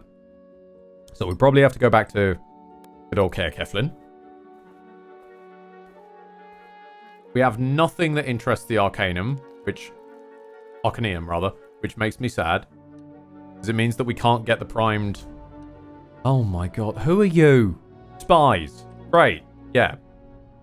Let's just beat up some... Let's just beat up some spies. They were just minding their business. But let's do it. They were just minding that spying their business. John got a nat 20 initiative. Jesus Christ.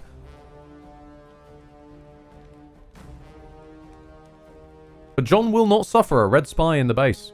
He just won't. Einar, Evo, Sio. Light, at last.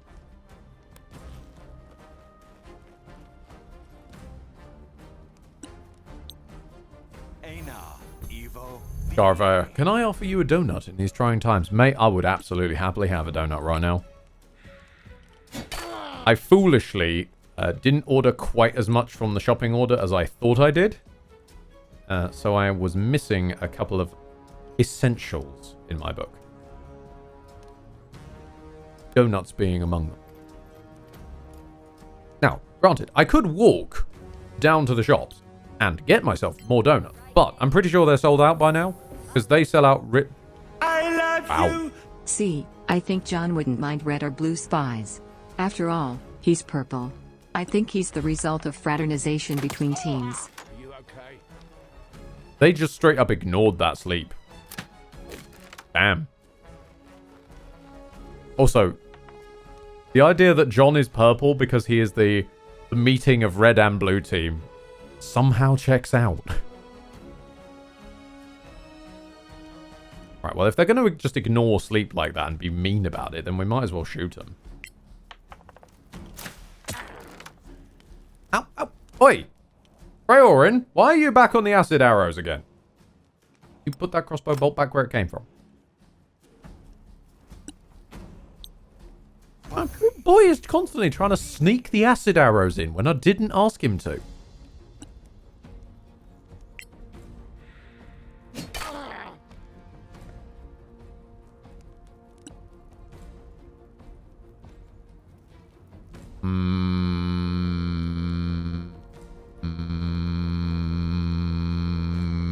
We're gonna say run over here. Because he only had one regular bolt left, then he should be shooting it. Oh, bad luck.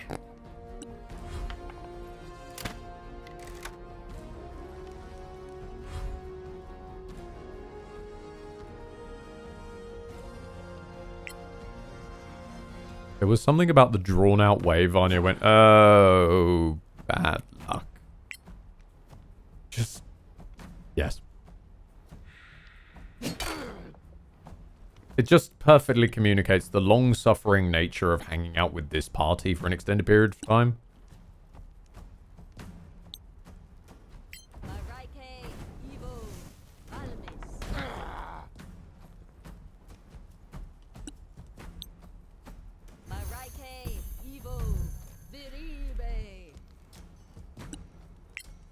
What's that? You thought my turn was done? I'm afraid I have a spiritual warhammer that does absolutely nothing. God damn it.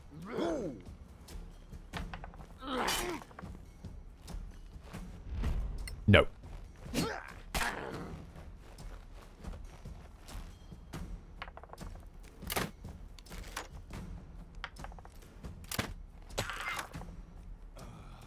Christ alive. You guys really have it in for John today.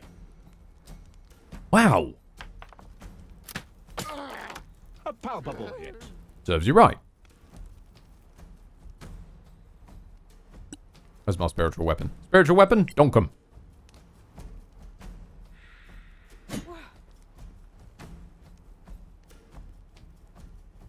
Oh, they were out of dark vision range. Gotcha. Gotcha.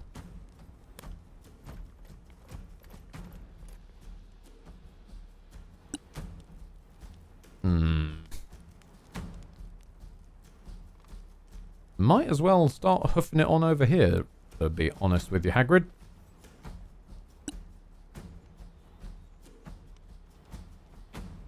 You have healing word? Yes, you do. Okay. So, use your bonus. Get on over there. And drop me a bonus to bring John Boy back up onto his feet. Thinks there's not always the greatest reason of keeping characters off of 0 HP. There's always reason to bring them back up from 0 HP.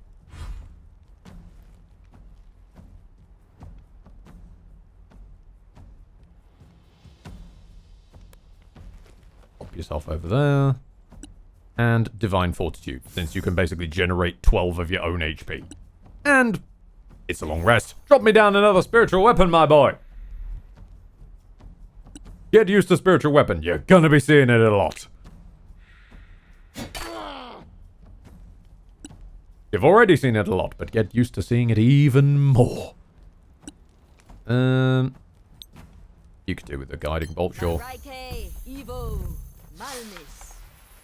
A little light is always welcome. You have dark vision. You literally don't need it, Vanny.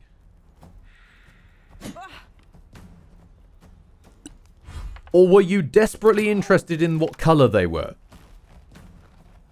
Since I'm pretty sure dark vision is colorblind.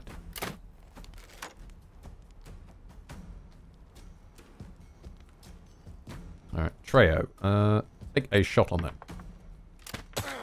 Death claims you.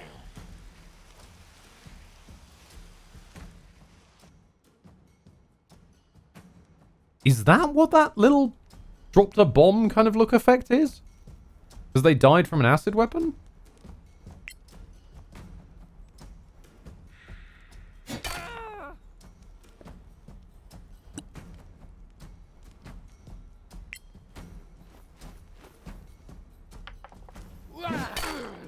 Well struck.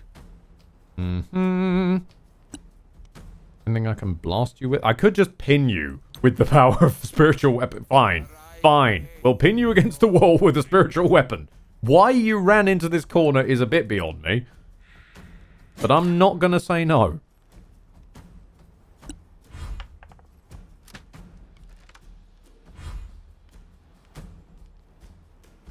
John, let's just make their day even worse.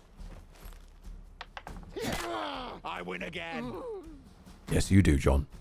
Pats on the head. Yes, you do, John. Who's your good John? Right. Fanny, please. Please hit with something. Come on. I believe in you. You got this. You don't got this. Oh, it's getting worse. Your rolls are actually getting fucking worse, Fanny. Somehow. Treyo, I know you're using the corrosive bolts by this point, but just kill her. Oh my god. I hate all of you. Hagrid. Teach this Arya Stark looking cosplay mofo. Who is boss? Come on, man. You got this. You have them now. That's how it's done. There we go.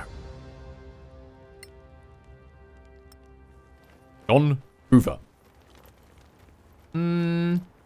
Scroll of Fairy. That's actually not bad. A Scroll of Fairy Fire. A pretty good haul. Any of you got a Scroll of Fly? Identify. Sleet Storm. I mean, damn. Actually, Sleet Storm is really bloody good. Wow. With some well-equipped spies.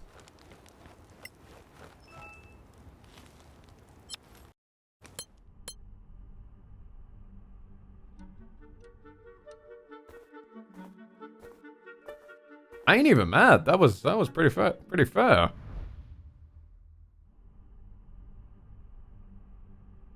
Right. What were we here for again? We were turning in quests. That was the main one, wasn't it? Hopefully, they did say they were going to drop us off a bunch of spell scrolls for completing the Goblin Culture quest. So hopefully one of those is Fly. I'd be interested to see if they're going for that level of game design where doing an unrelated quest gets you an item that conveniently lets you complete another different unrelated quest.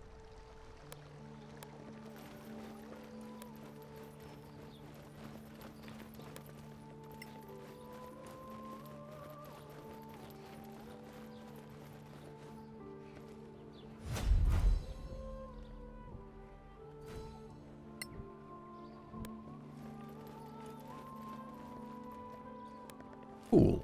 So, what did we get from all this? Reorder them. Get them in nice order. So we got Thunderwave, Sleet Storm, Sleeping, Seeing Invisibility, Revivify, Identify, Fog Cloud, Detecting Magic, Fairy Fire, Fireball. And sadly, no fly that I can see. It may indeed be a no-fly zone. Your wounds. When did you get these, Vanny? Lightning Bolt? Haste? Fly! Fly! Fly, you fools! Okay, we have Fly. We are in business.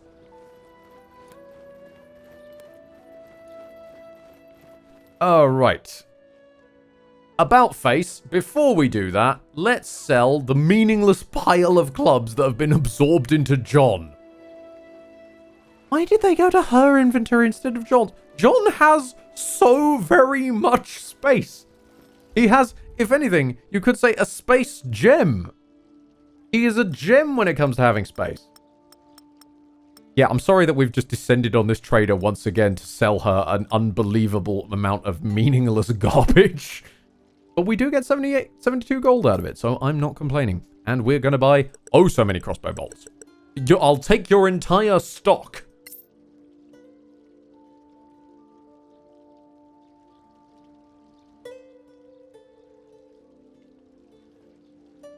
Half plate. Wait, that would be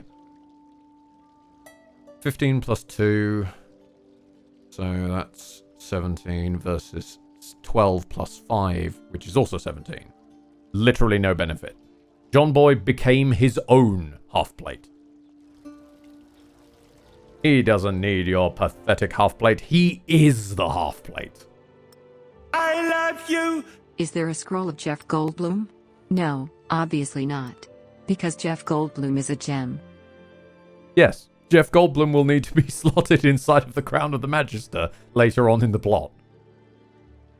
Clearly. Meaningless corrosive bolts. Brimstone Fang Poisoned Bolt. Nice. Now, Treo, I'm giving you these crossbow bolts and I expect you to fucking hold on to them. While we're here, we need food. Because we basically seem to have zero food. Give me food or give me death. Thank you. Right. Back to KLM. This stream will be no actual progress on the main storyline. We are instead going to continually run back and forth between meaningless locations, doing meaningless quests. Oh, we can go around them. Thank you. What the hell is this? Skeletal Enforcer, Skeletal Archer, and a Skeleton. We're just gonna hide. I don't feel like fighting you today. I love you. Wait, there's a main storyline? So I'm told, but I've never seen it. I don't believe it's real. I think the game has no other locations but these 3 places, which we are just walking back and forth between. Grim Reaper. Could be worse. In Wrath the Righteous, I sold some poor guy enough spare equipment to arm a large militia. At this point, yeah, if that city ever gets attacked, you know they're going to be fine because they've got 101 pieces of equipment now.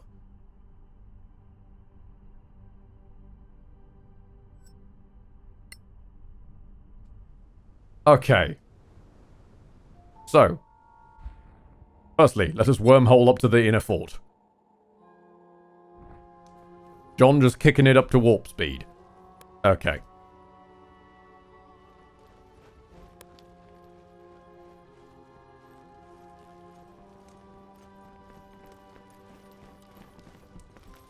Now, who are we sending up there? We've only got one of the... Actually, I know how to fix this. We save.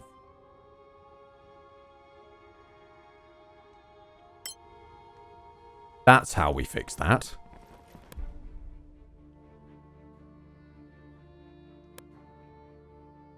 I hope you won't need a rope. I also hope we won't need a rope. I haven't seen a rope sold anywhere yet that I can find. So, hopefully they just have rope. We're going to hope on a rope.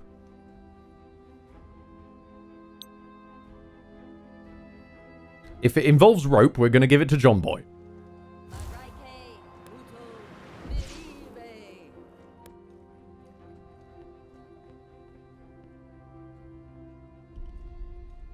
Nice. Thank God. The rope situation is fine.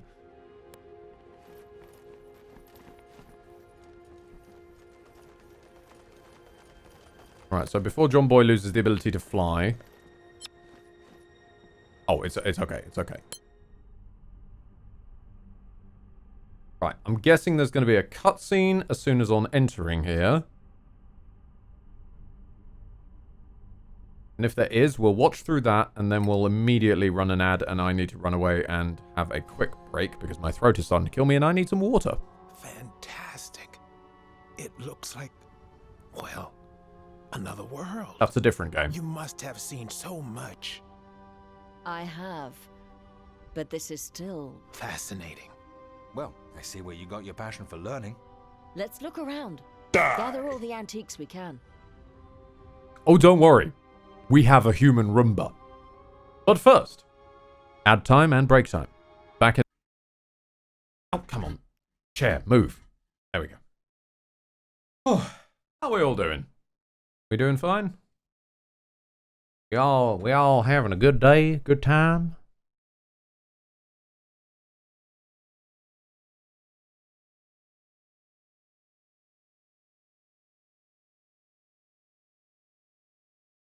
Blaine says, oh yeah. I'm glad. Garvera is just relaxing this evening. That's good. That's good. I think we're going to wrap up this quest, and then I'm probably going to follow suit on that one, actually. Been a strange week. Don't know if I've mentioned it outside of the Discord chat, but me and Mum are having a bit of a problem for the last couple of weeks now, where we have developed a strange amount of dizziness whenever we, like, change the angle of our heads too much. Like, lying down, standing up, just turning too quickly, doing that thing where you look at something, like, sideways on, and you just tilt your head instead, is causing, like, intense spurts of world-spinning, need-to-be-sick vertigo.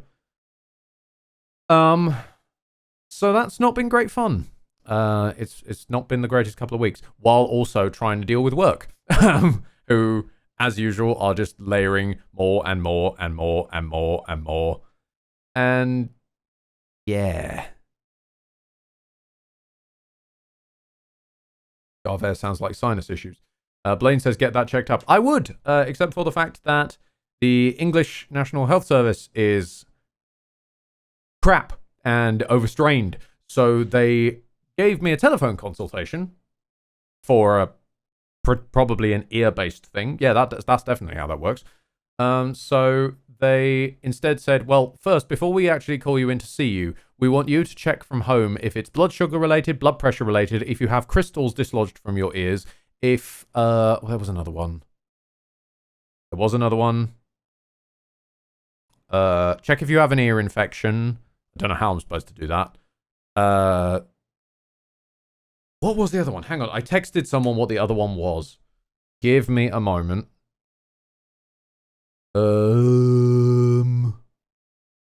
Hold on. I was explaining this to someone the other day, bringing them up to speed. Where the fuck is it? What did I write?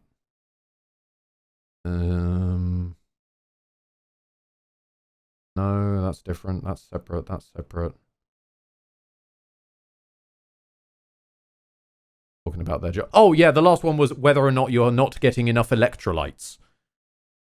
Oh, that was the other one. And then, if you can't figure all of those out, then we'll ask you to come in and actually test you for stuff. I don't know even if they tested me for stuff what they'd find, because I have no idea what I'm looking for. And at this point, I know a decent amount about medical shit, weirdly. So, how would you guys know what you're looking for if you're asking me to look for it first?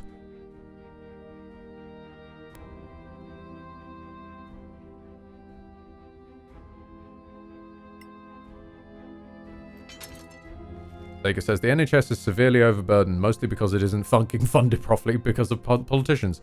Absolutely. I fully agree, and that is a primed greatsword and a superb warhammer! Oh, PS1 Hagrid! He's in the Magic Weapons Club!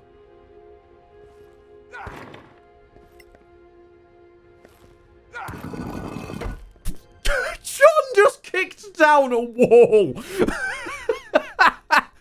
Oh, John, never change. Why am I in a search bar? What?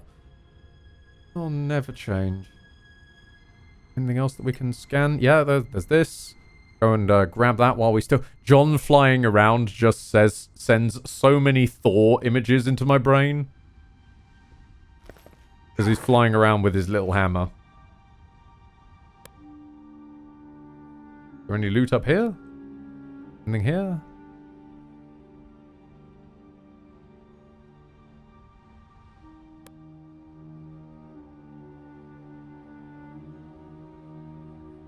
No, but yeah, I fully understand your NHS rage, Zega. Like, back during the start of the whole COVID business. Are we allowed to talk about that on Twitch these days? I know YouTube's still weird about it. But back during the start of all that, I was dating a girl who was worked in the NHS. And, like, she seemed more chill about it than I was. I think because she kind of had to deal with it. But in my case, it was more just like the fact of, we are literally dealing with a pandemic, and the most that you can think of is lowering the funding of the NHS, fucking cheering about it on camera, because that's somehow okay. But no, don't worry, we'll encourage people to clap for you.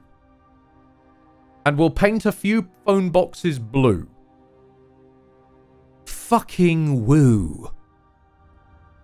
By all the gods. I know, right, Deacon? This is really something. It was horrible.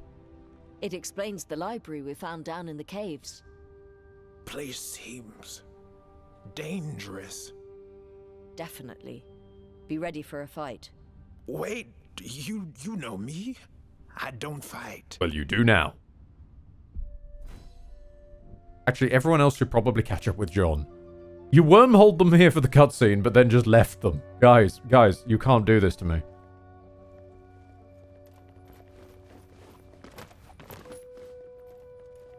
Also, John Boy, there's a chest. Go and grab it.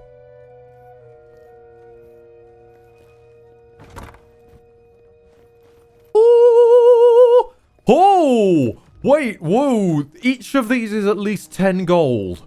Good God, and an amethyst. Yes! Oh, that's a lot of yes. John, can we absorb the entire chest? Is that an option? Can we just take the chest with us? Because that's a lucky chest, apparently.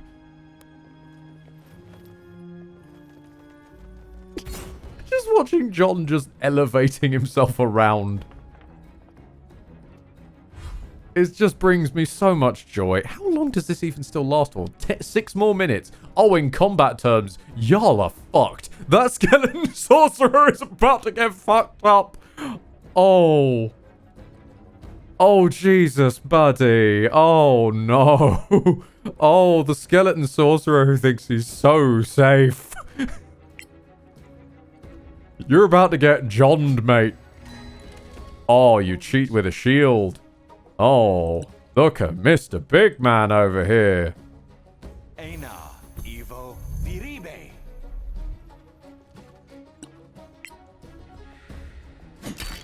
Still gonna get donked by a force weapon though, ain't ya? Dakin, doesn't seem like you can do literally anything, really. So how about you just run?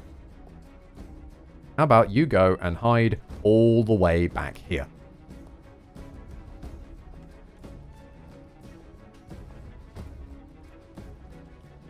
Anytime you feel like it, love. There we go. Okay, who am I looking at? Skeletal Enforcer? Right, so we got some melee skeletons. Meletons.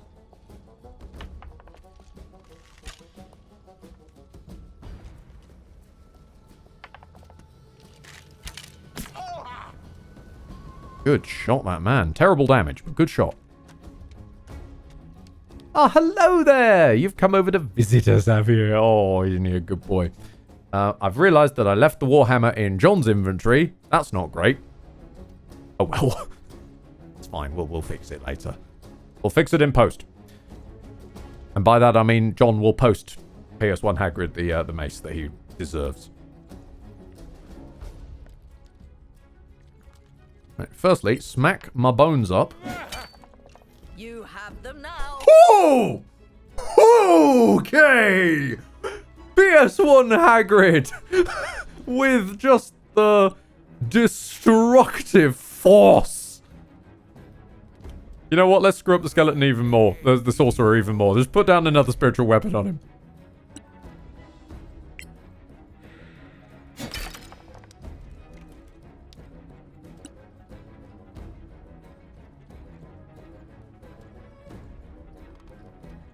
Oh, look. Some undead. Oh, no. You're undead. Actually, is this any use to me right now? Yeah. This is some help. Well, I mean, still, getting one of them to run away, pretty fair. Let's just continue to bully the sorcerer. Who thought he was so very safe. It's no use! Take bits. Undead. Oh no. Anyway. Pretty much, Zega. Ranged attack with an enemy nearby. He'll leave eventually. It's fine. What I'm actually here for is, can we... Oh, no, he counts as undead. Gotcha. So, can we drop, please, a Sacred Flame on this lad? With just the worst crit fail from that boy. And you know what? Let's get out a melee weapon. Treyo is not designed for this, but we'll give it a go. Because that undead is going to try and run away on his turn. Oh, you fool. Oh, you shit. Oi! You shielding douchebag, come back here. John is... You... Sorcerer! You think you can escape me? I'll chase you to the ends of the earth! And still miss. God damn it. Alright, hang on. Get it to there. Really? Hang on. Really? Why can't you go there? What is blocking you? You fly, don't you? Okay. Bit strange, not gonna lie. Oh. We can have you fly up to there. Yeah, sure. Chill above John's head for a while.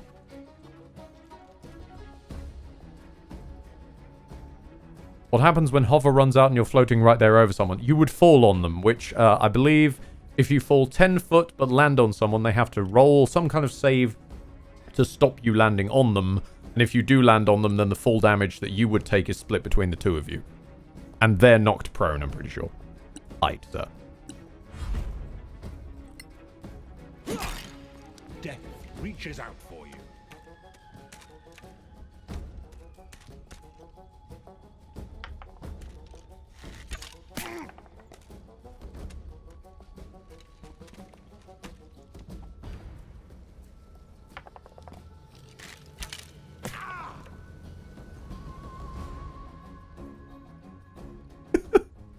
People just say, you gave the skeleton anxiety. We kind of did, didn't we? And it's glorious. It's just damn glorious. Ow.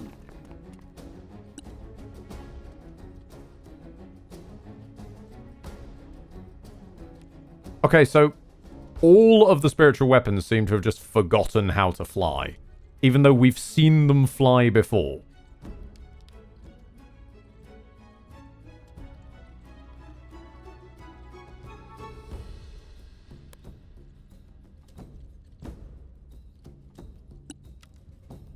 I get it, you guys have a limited movement range, but you should be able to move off of the place that you're standing on. Stack more of them on John's head.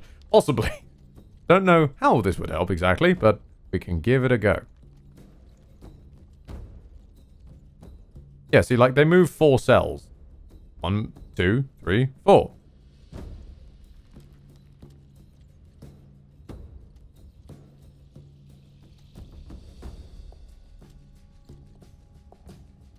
Esther says, ooh, interesting. XCOM D&D? Pretty much, but then most... I'd say, if anything, XCOM is borrowing from D&D when it comes to a lot of the combat-y stuff, because... Ooh. Stop undead abuse in your area. Hashtag undead are Teppel too. Undead are Teppel? Undead are Teppel too, are they? This is just straight up D&D, indeed. Whereas XCOM's like, hang on, that skeleton isn't standing on anything. That skeleton is defying the laws of physics. Somebody hand me my mallet. You don't have a mallet. Never mind. Never mind.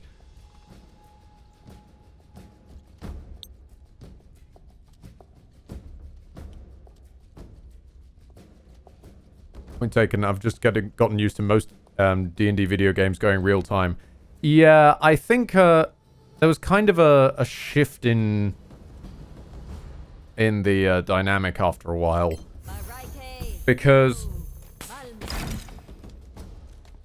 like once upon a time everything had to be real time, similarly to how once upon a time everything had to be a Serious Harry Dad game. Once upon a time everything had to be a brown overbloomed shooter, and nowadays I think people are coming around a bit on the idea of like slower, more tactical turn-based ones. So D&D games are actually kind of okay. Divinity Original Sin, Larian Studios are pretty much bringing back Baldur's Gate 3.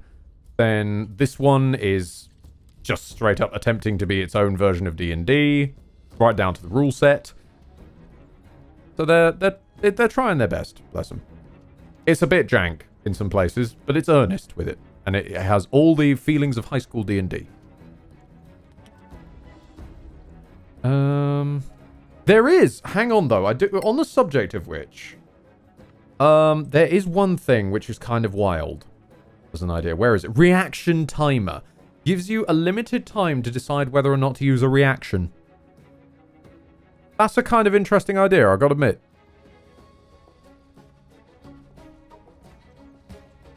There also, I don't think I've shown it off properly, but the you can customize the difficulty and it gets extensive.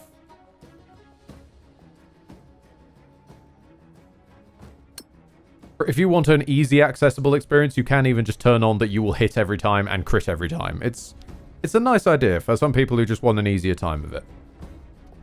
Always a fan of good difficulty settings. You know what? These are undead. Let's turn undead.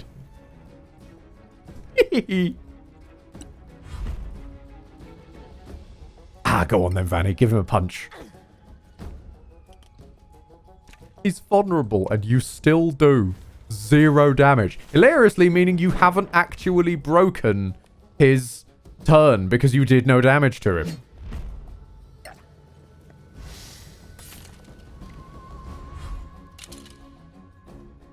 Is it dead yet? It's dead. Okay. Where do I want John Boy to go next? John Boy, move forth and destroy. More coming your way.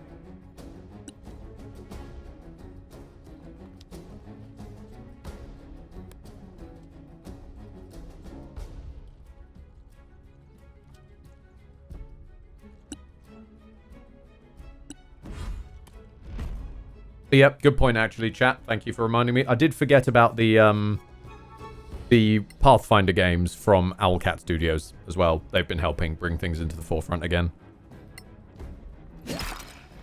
Well done.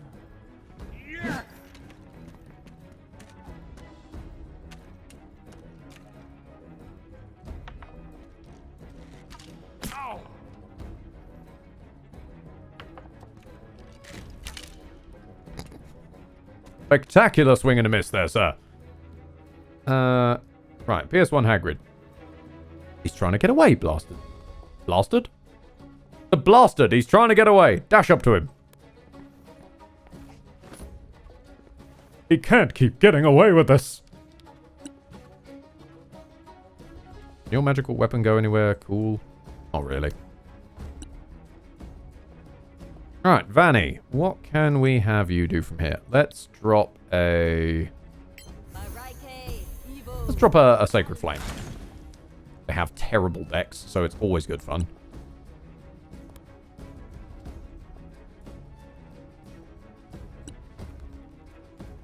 Treo.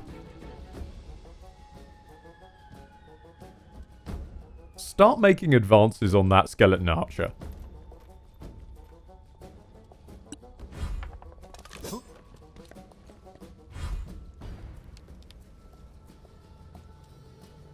Chaser, I admit, I've gotten tired of game publishers thinking we've all got the same reflexes as a primary school-aged daughter when someone gives her caffeine. Fair.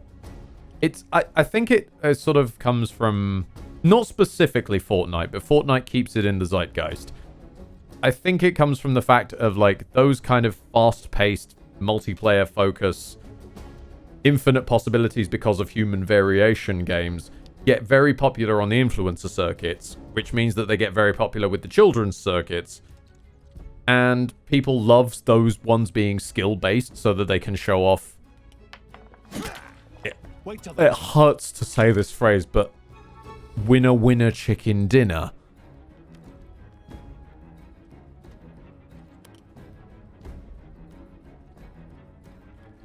So I can see that there's a decent amount of buck to be made in that, and companies are going to want where there's buck.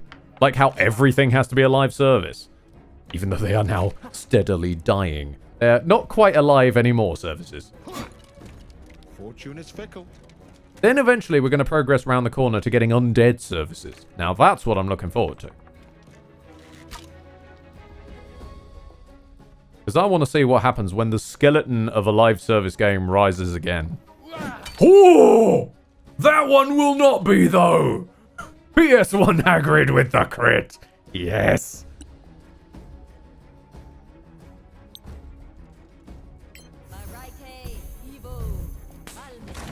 Hey, that was mine.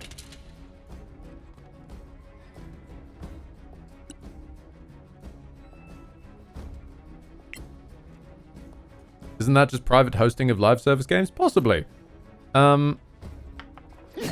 Private servers are always a bit of a strange one, gotta admit.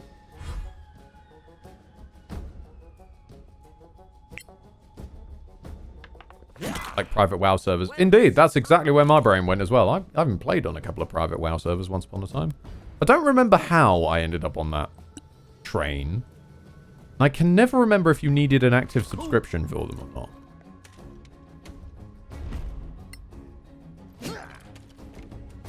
All I remember was it was a long time before you could play some of the weirder race and class combinations. And I had a lot of fun being a Tauren rogue. Because there's just something great about being an enormous fucking massive Minotaur who's trying to be stealthy.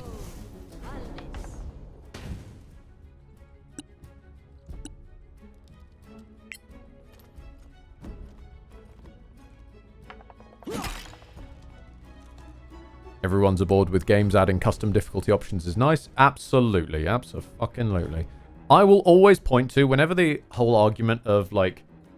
Especially it comes up with the From... I hate saying this because I like the FromSoft games, but it always comes up with the FromSoft games about should they or shouldn't they have an easy mode.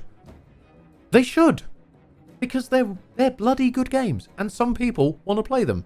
But some people are just not FromSoft level.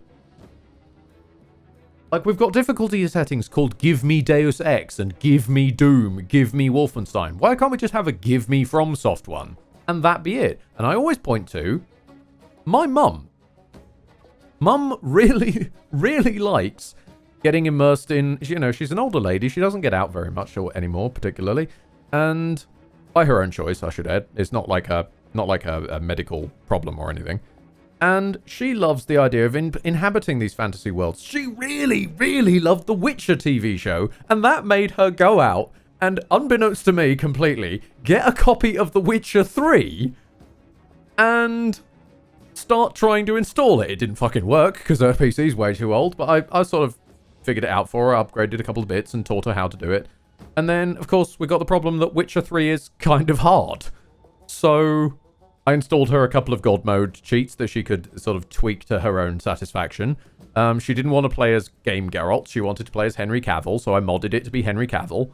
And then, you know, it was a fun little time for her. She only got through the tutorial before the camera made her travel sick, because I'll agree on that one. Wow, Witcher 3's camera angles can make people really sick. But it was just sweet, and that's always what I'll point to, is like, I get it, you people don't want difficulty sliders in your precious games, or that you have big EP energy because it's so hard and you're so good at it, but my mum might want to play. She doesn't have to play with you, but she wants to play at all. I'm alive. Or so it seems. Those are quite common in the marches. Just tell me there's something valuable down here. There's some loot hanging out on a pillar that I wasn't able to loot before this cutscene railroaded me. I want it. John Boy, Hoover.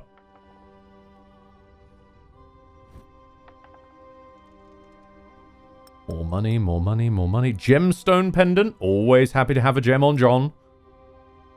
Scrolls of Bane. Oh yes, the scrolls. I was asked, do you have the scrolls? I responded, no, I always walk this way. Ho, ho, ho, ho, ho.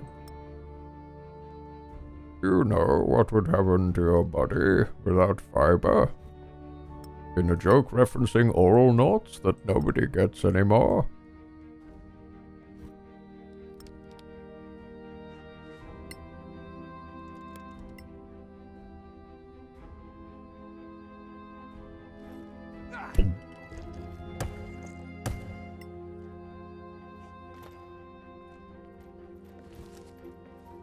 Ooh!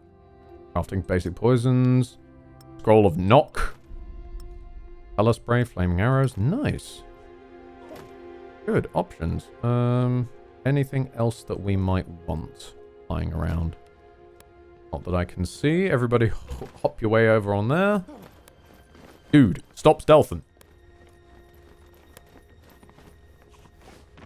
Right, I was a bit busy there. Sorry. What are we talking about now? Witcher easy game is a nice time to play. Witcher 3 had a perfect difficulty for me on Death March. Fair enough. I tried to play Dark Souls 2 a few years ago and couldn't make it out the tutorial. That's fair. Also, Dark Souls 2 is a bit of a wild experience by Dark Souls standards. It did a lot different. It's exactly why it's probably my favorite out of the series. For gameplay. Story-wise, absolutely it's 3. With 1 coming a close second. But gameplay-wise, you can't beat 2 for me. Just even being able to have weapons in a left hand? Oh my god.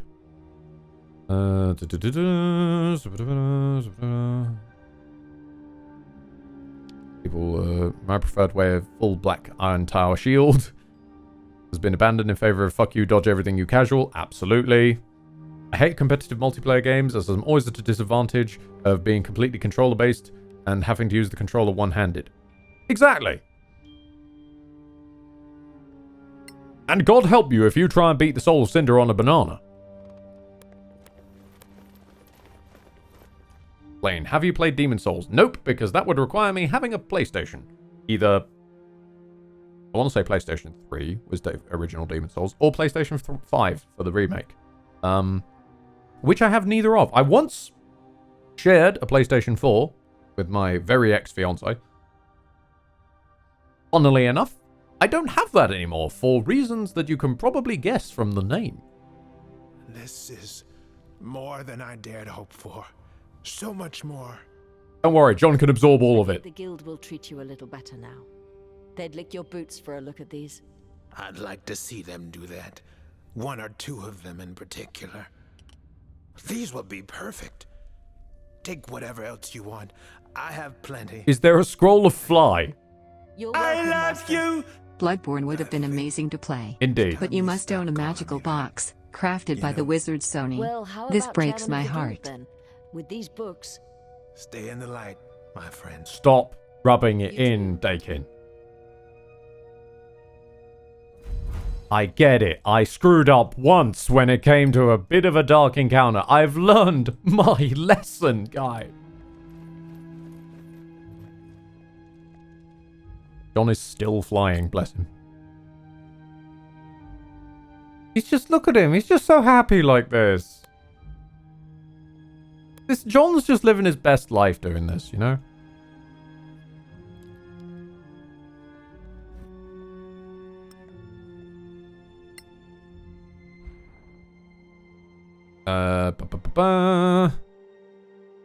I think we're done here.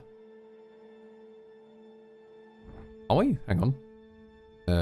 Master... Honor your masters. Yeah. Okay. Let's head on out. Head on out the rest of the way. If we ever need to come back, there's a nice handy rope, so we should be fine.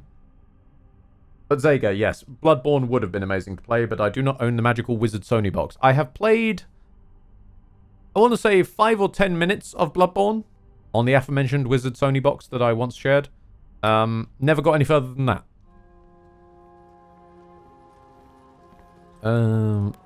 Right. However, someone I think is remaking it in Unreal Engine for PC, but as with, I'm worried that this is also afflicting the Hit and Run remake, Simpsons Hit and Run. But it seems that people are putting a hell of a lot of effort now into these massive remake projects. Publicizing loads of it. Like, they're publicizing it on Twitter, they're publicizing it on YouTube, and like, all of this stuff of like, oh, here's a progress update on where I am. And then whenever anyone asks, you know, when is this coming out, yada yada, they say, oh no, it's just for me. I'm not going to release it in public. Alright. Fair. You know, you don't want to get yourself copyright slapped. I don't mind that. Why the fuck are you talking about it in public then?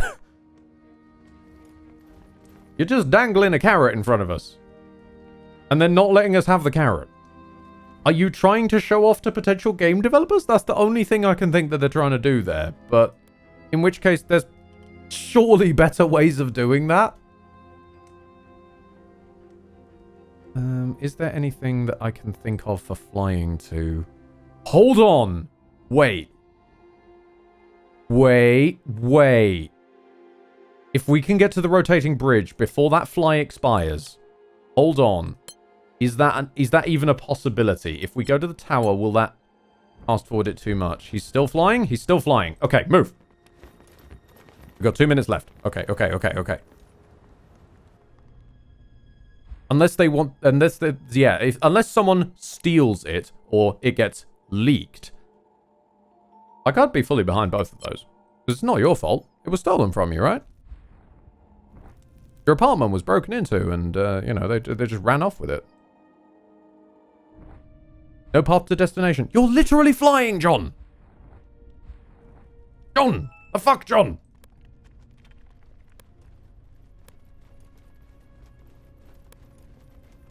No path to destination. You are flying, you fucking idiot! There! Oh my god. Right, fine. I'll turn the little turntable thing. Is that what you need before you'll let me fly there? With the flying power that I have that lets me fly? Can I fly there now? No path to destination. Based on what? He'll fly to there.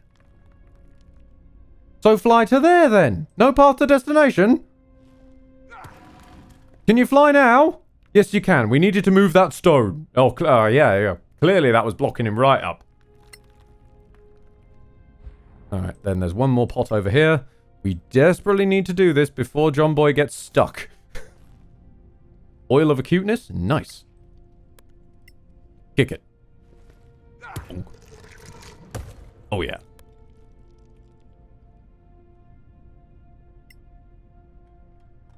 And then there's the glorious person that made Bloodborne PSX and made it completely authentic. Now, I think they got away with that because it was still distant enough from the source product to not cause an issue. Which is entirely why, and I still hold to this, if Lilith ever felt like making or even asking for funding for totally not Bloodborne 2, then I would be so very aboard for that. And in the style of Bloodborne PSX. I know they're working on Bloodborne Kart, but that's not quite the same as like... Because clearly, Lilith can get the Bloodborne feel without even needing to be adapting the source material of Bloodborne. Not Gurman. What's his name? What's his name? Not Gurman, the other guy. Gertrude? No. Oh, God, the Outsider. Hang on a minute. What was his feckin' name? The Outsider. Bloodborne. Gilbert! Gilbert the Outsider! Brian David Gilbert the Outsider. Like, holy hell. That whole business, that whole extra level, the whole extra boss fight. Unironically, Gilbert the Outsider is probably one of my favorite FromSoft fights. And it's not even from them. It's from Lilith. True, Widgren, true. Widgren also, Lilith also actually managed to make the Winter Lanterns scary. They made them a horror enemy, which was fucking wild. And I loved it. It was so damn good. So damn good. It was so very damn good that apparently there's an echo now. What happened to my PC there? What? Hold on. What did I just do?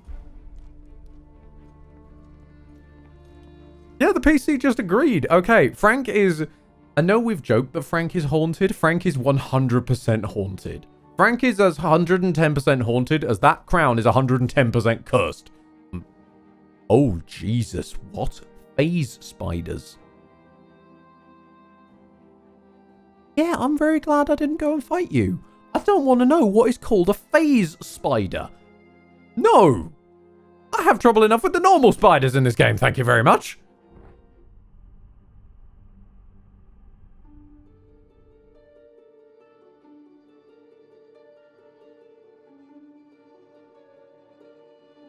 Achievement unlocked. The quill is mightier than the sword. Complete the academic background quest. Oh, that's cool. That is really cool. Right. Honestly, I'm actually going to go back into KLM. Because then I want to zoom in on the crew.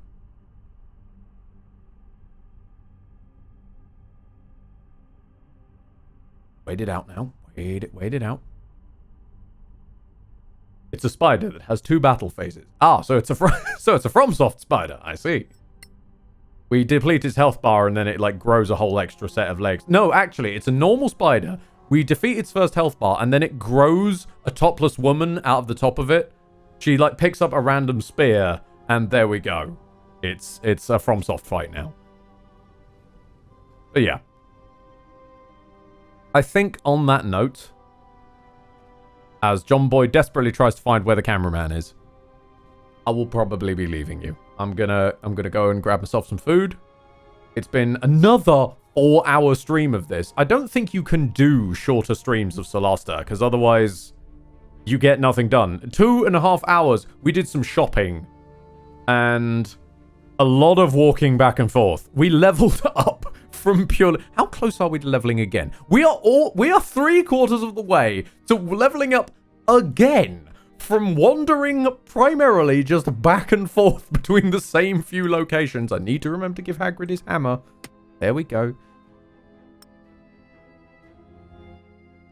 So we're going to save this as Never Did No Wandering. And if you have not seen A Mighty Wind by Christopher Guest, I would sincerely recommend it, because that is a banger of a song from a banger of a film.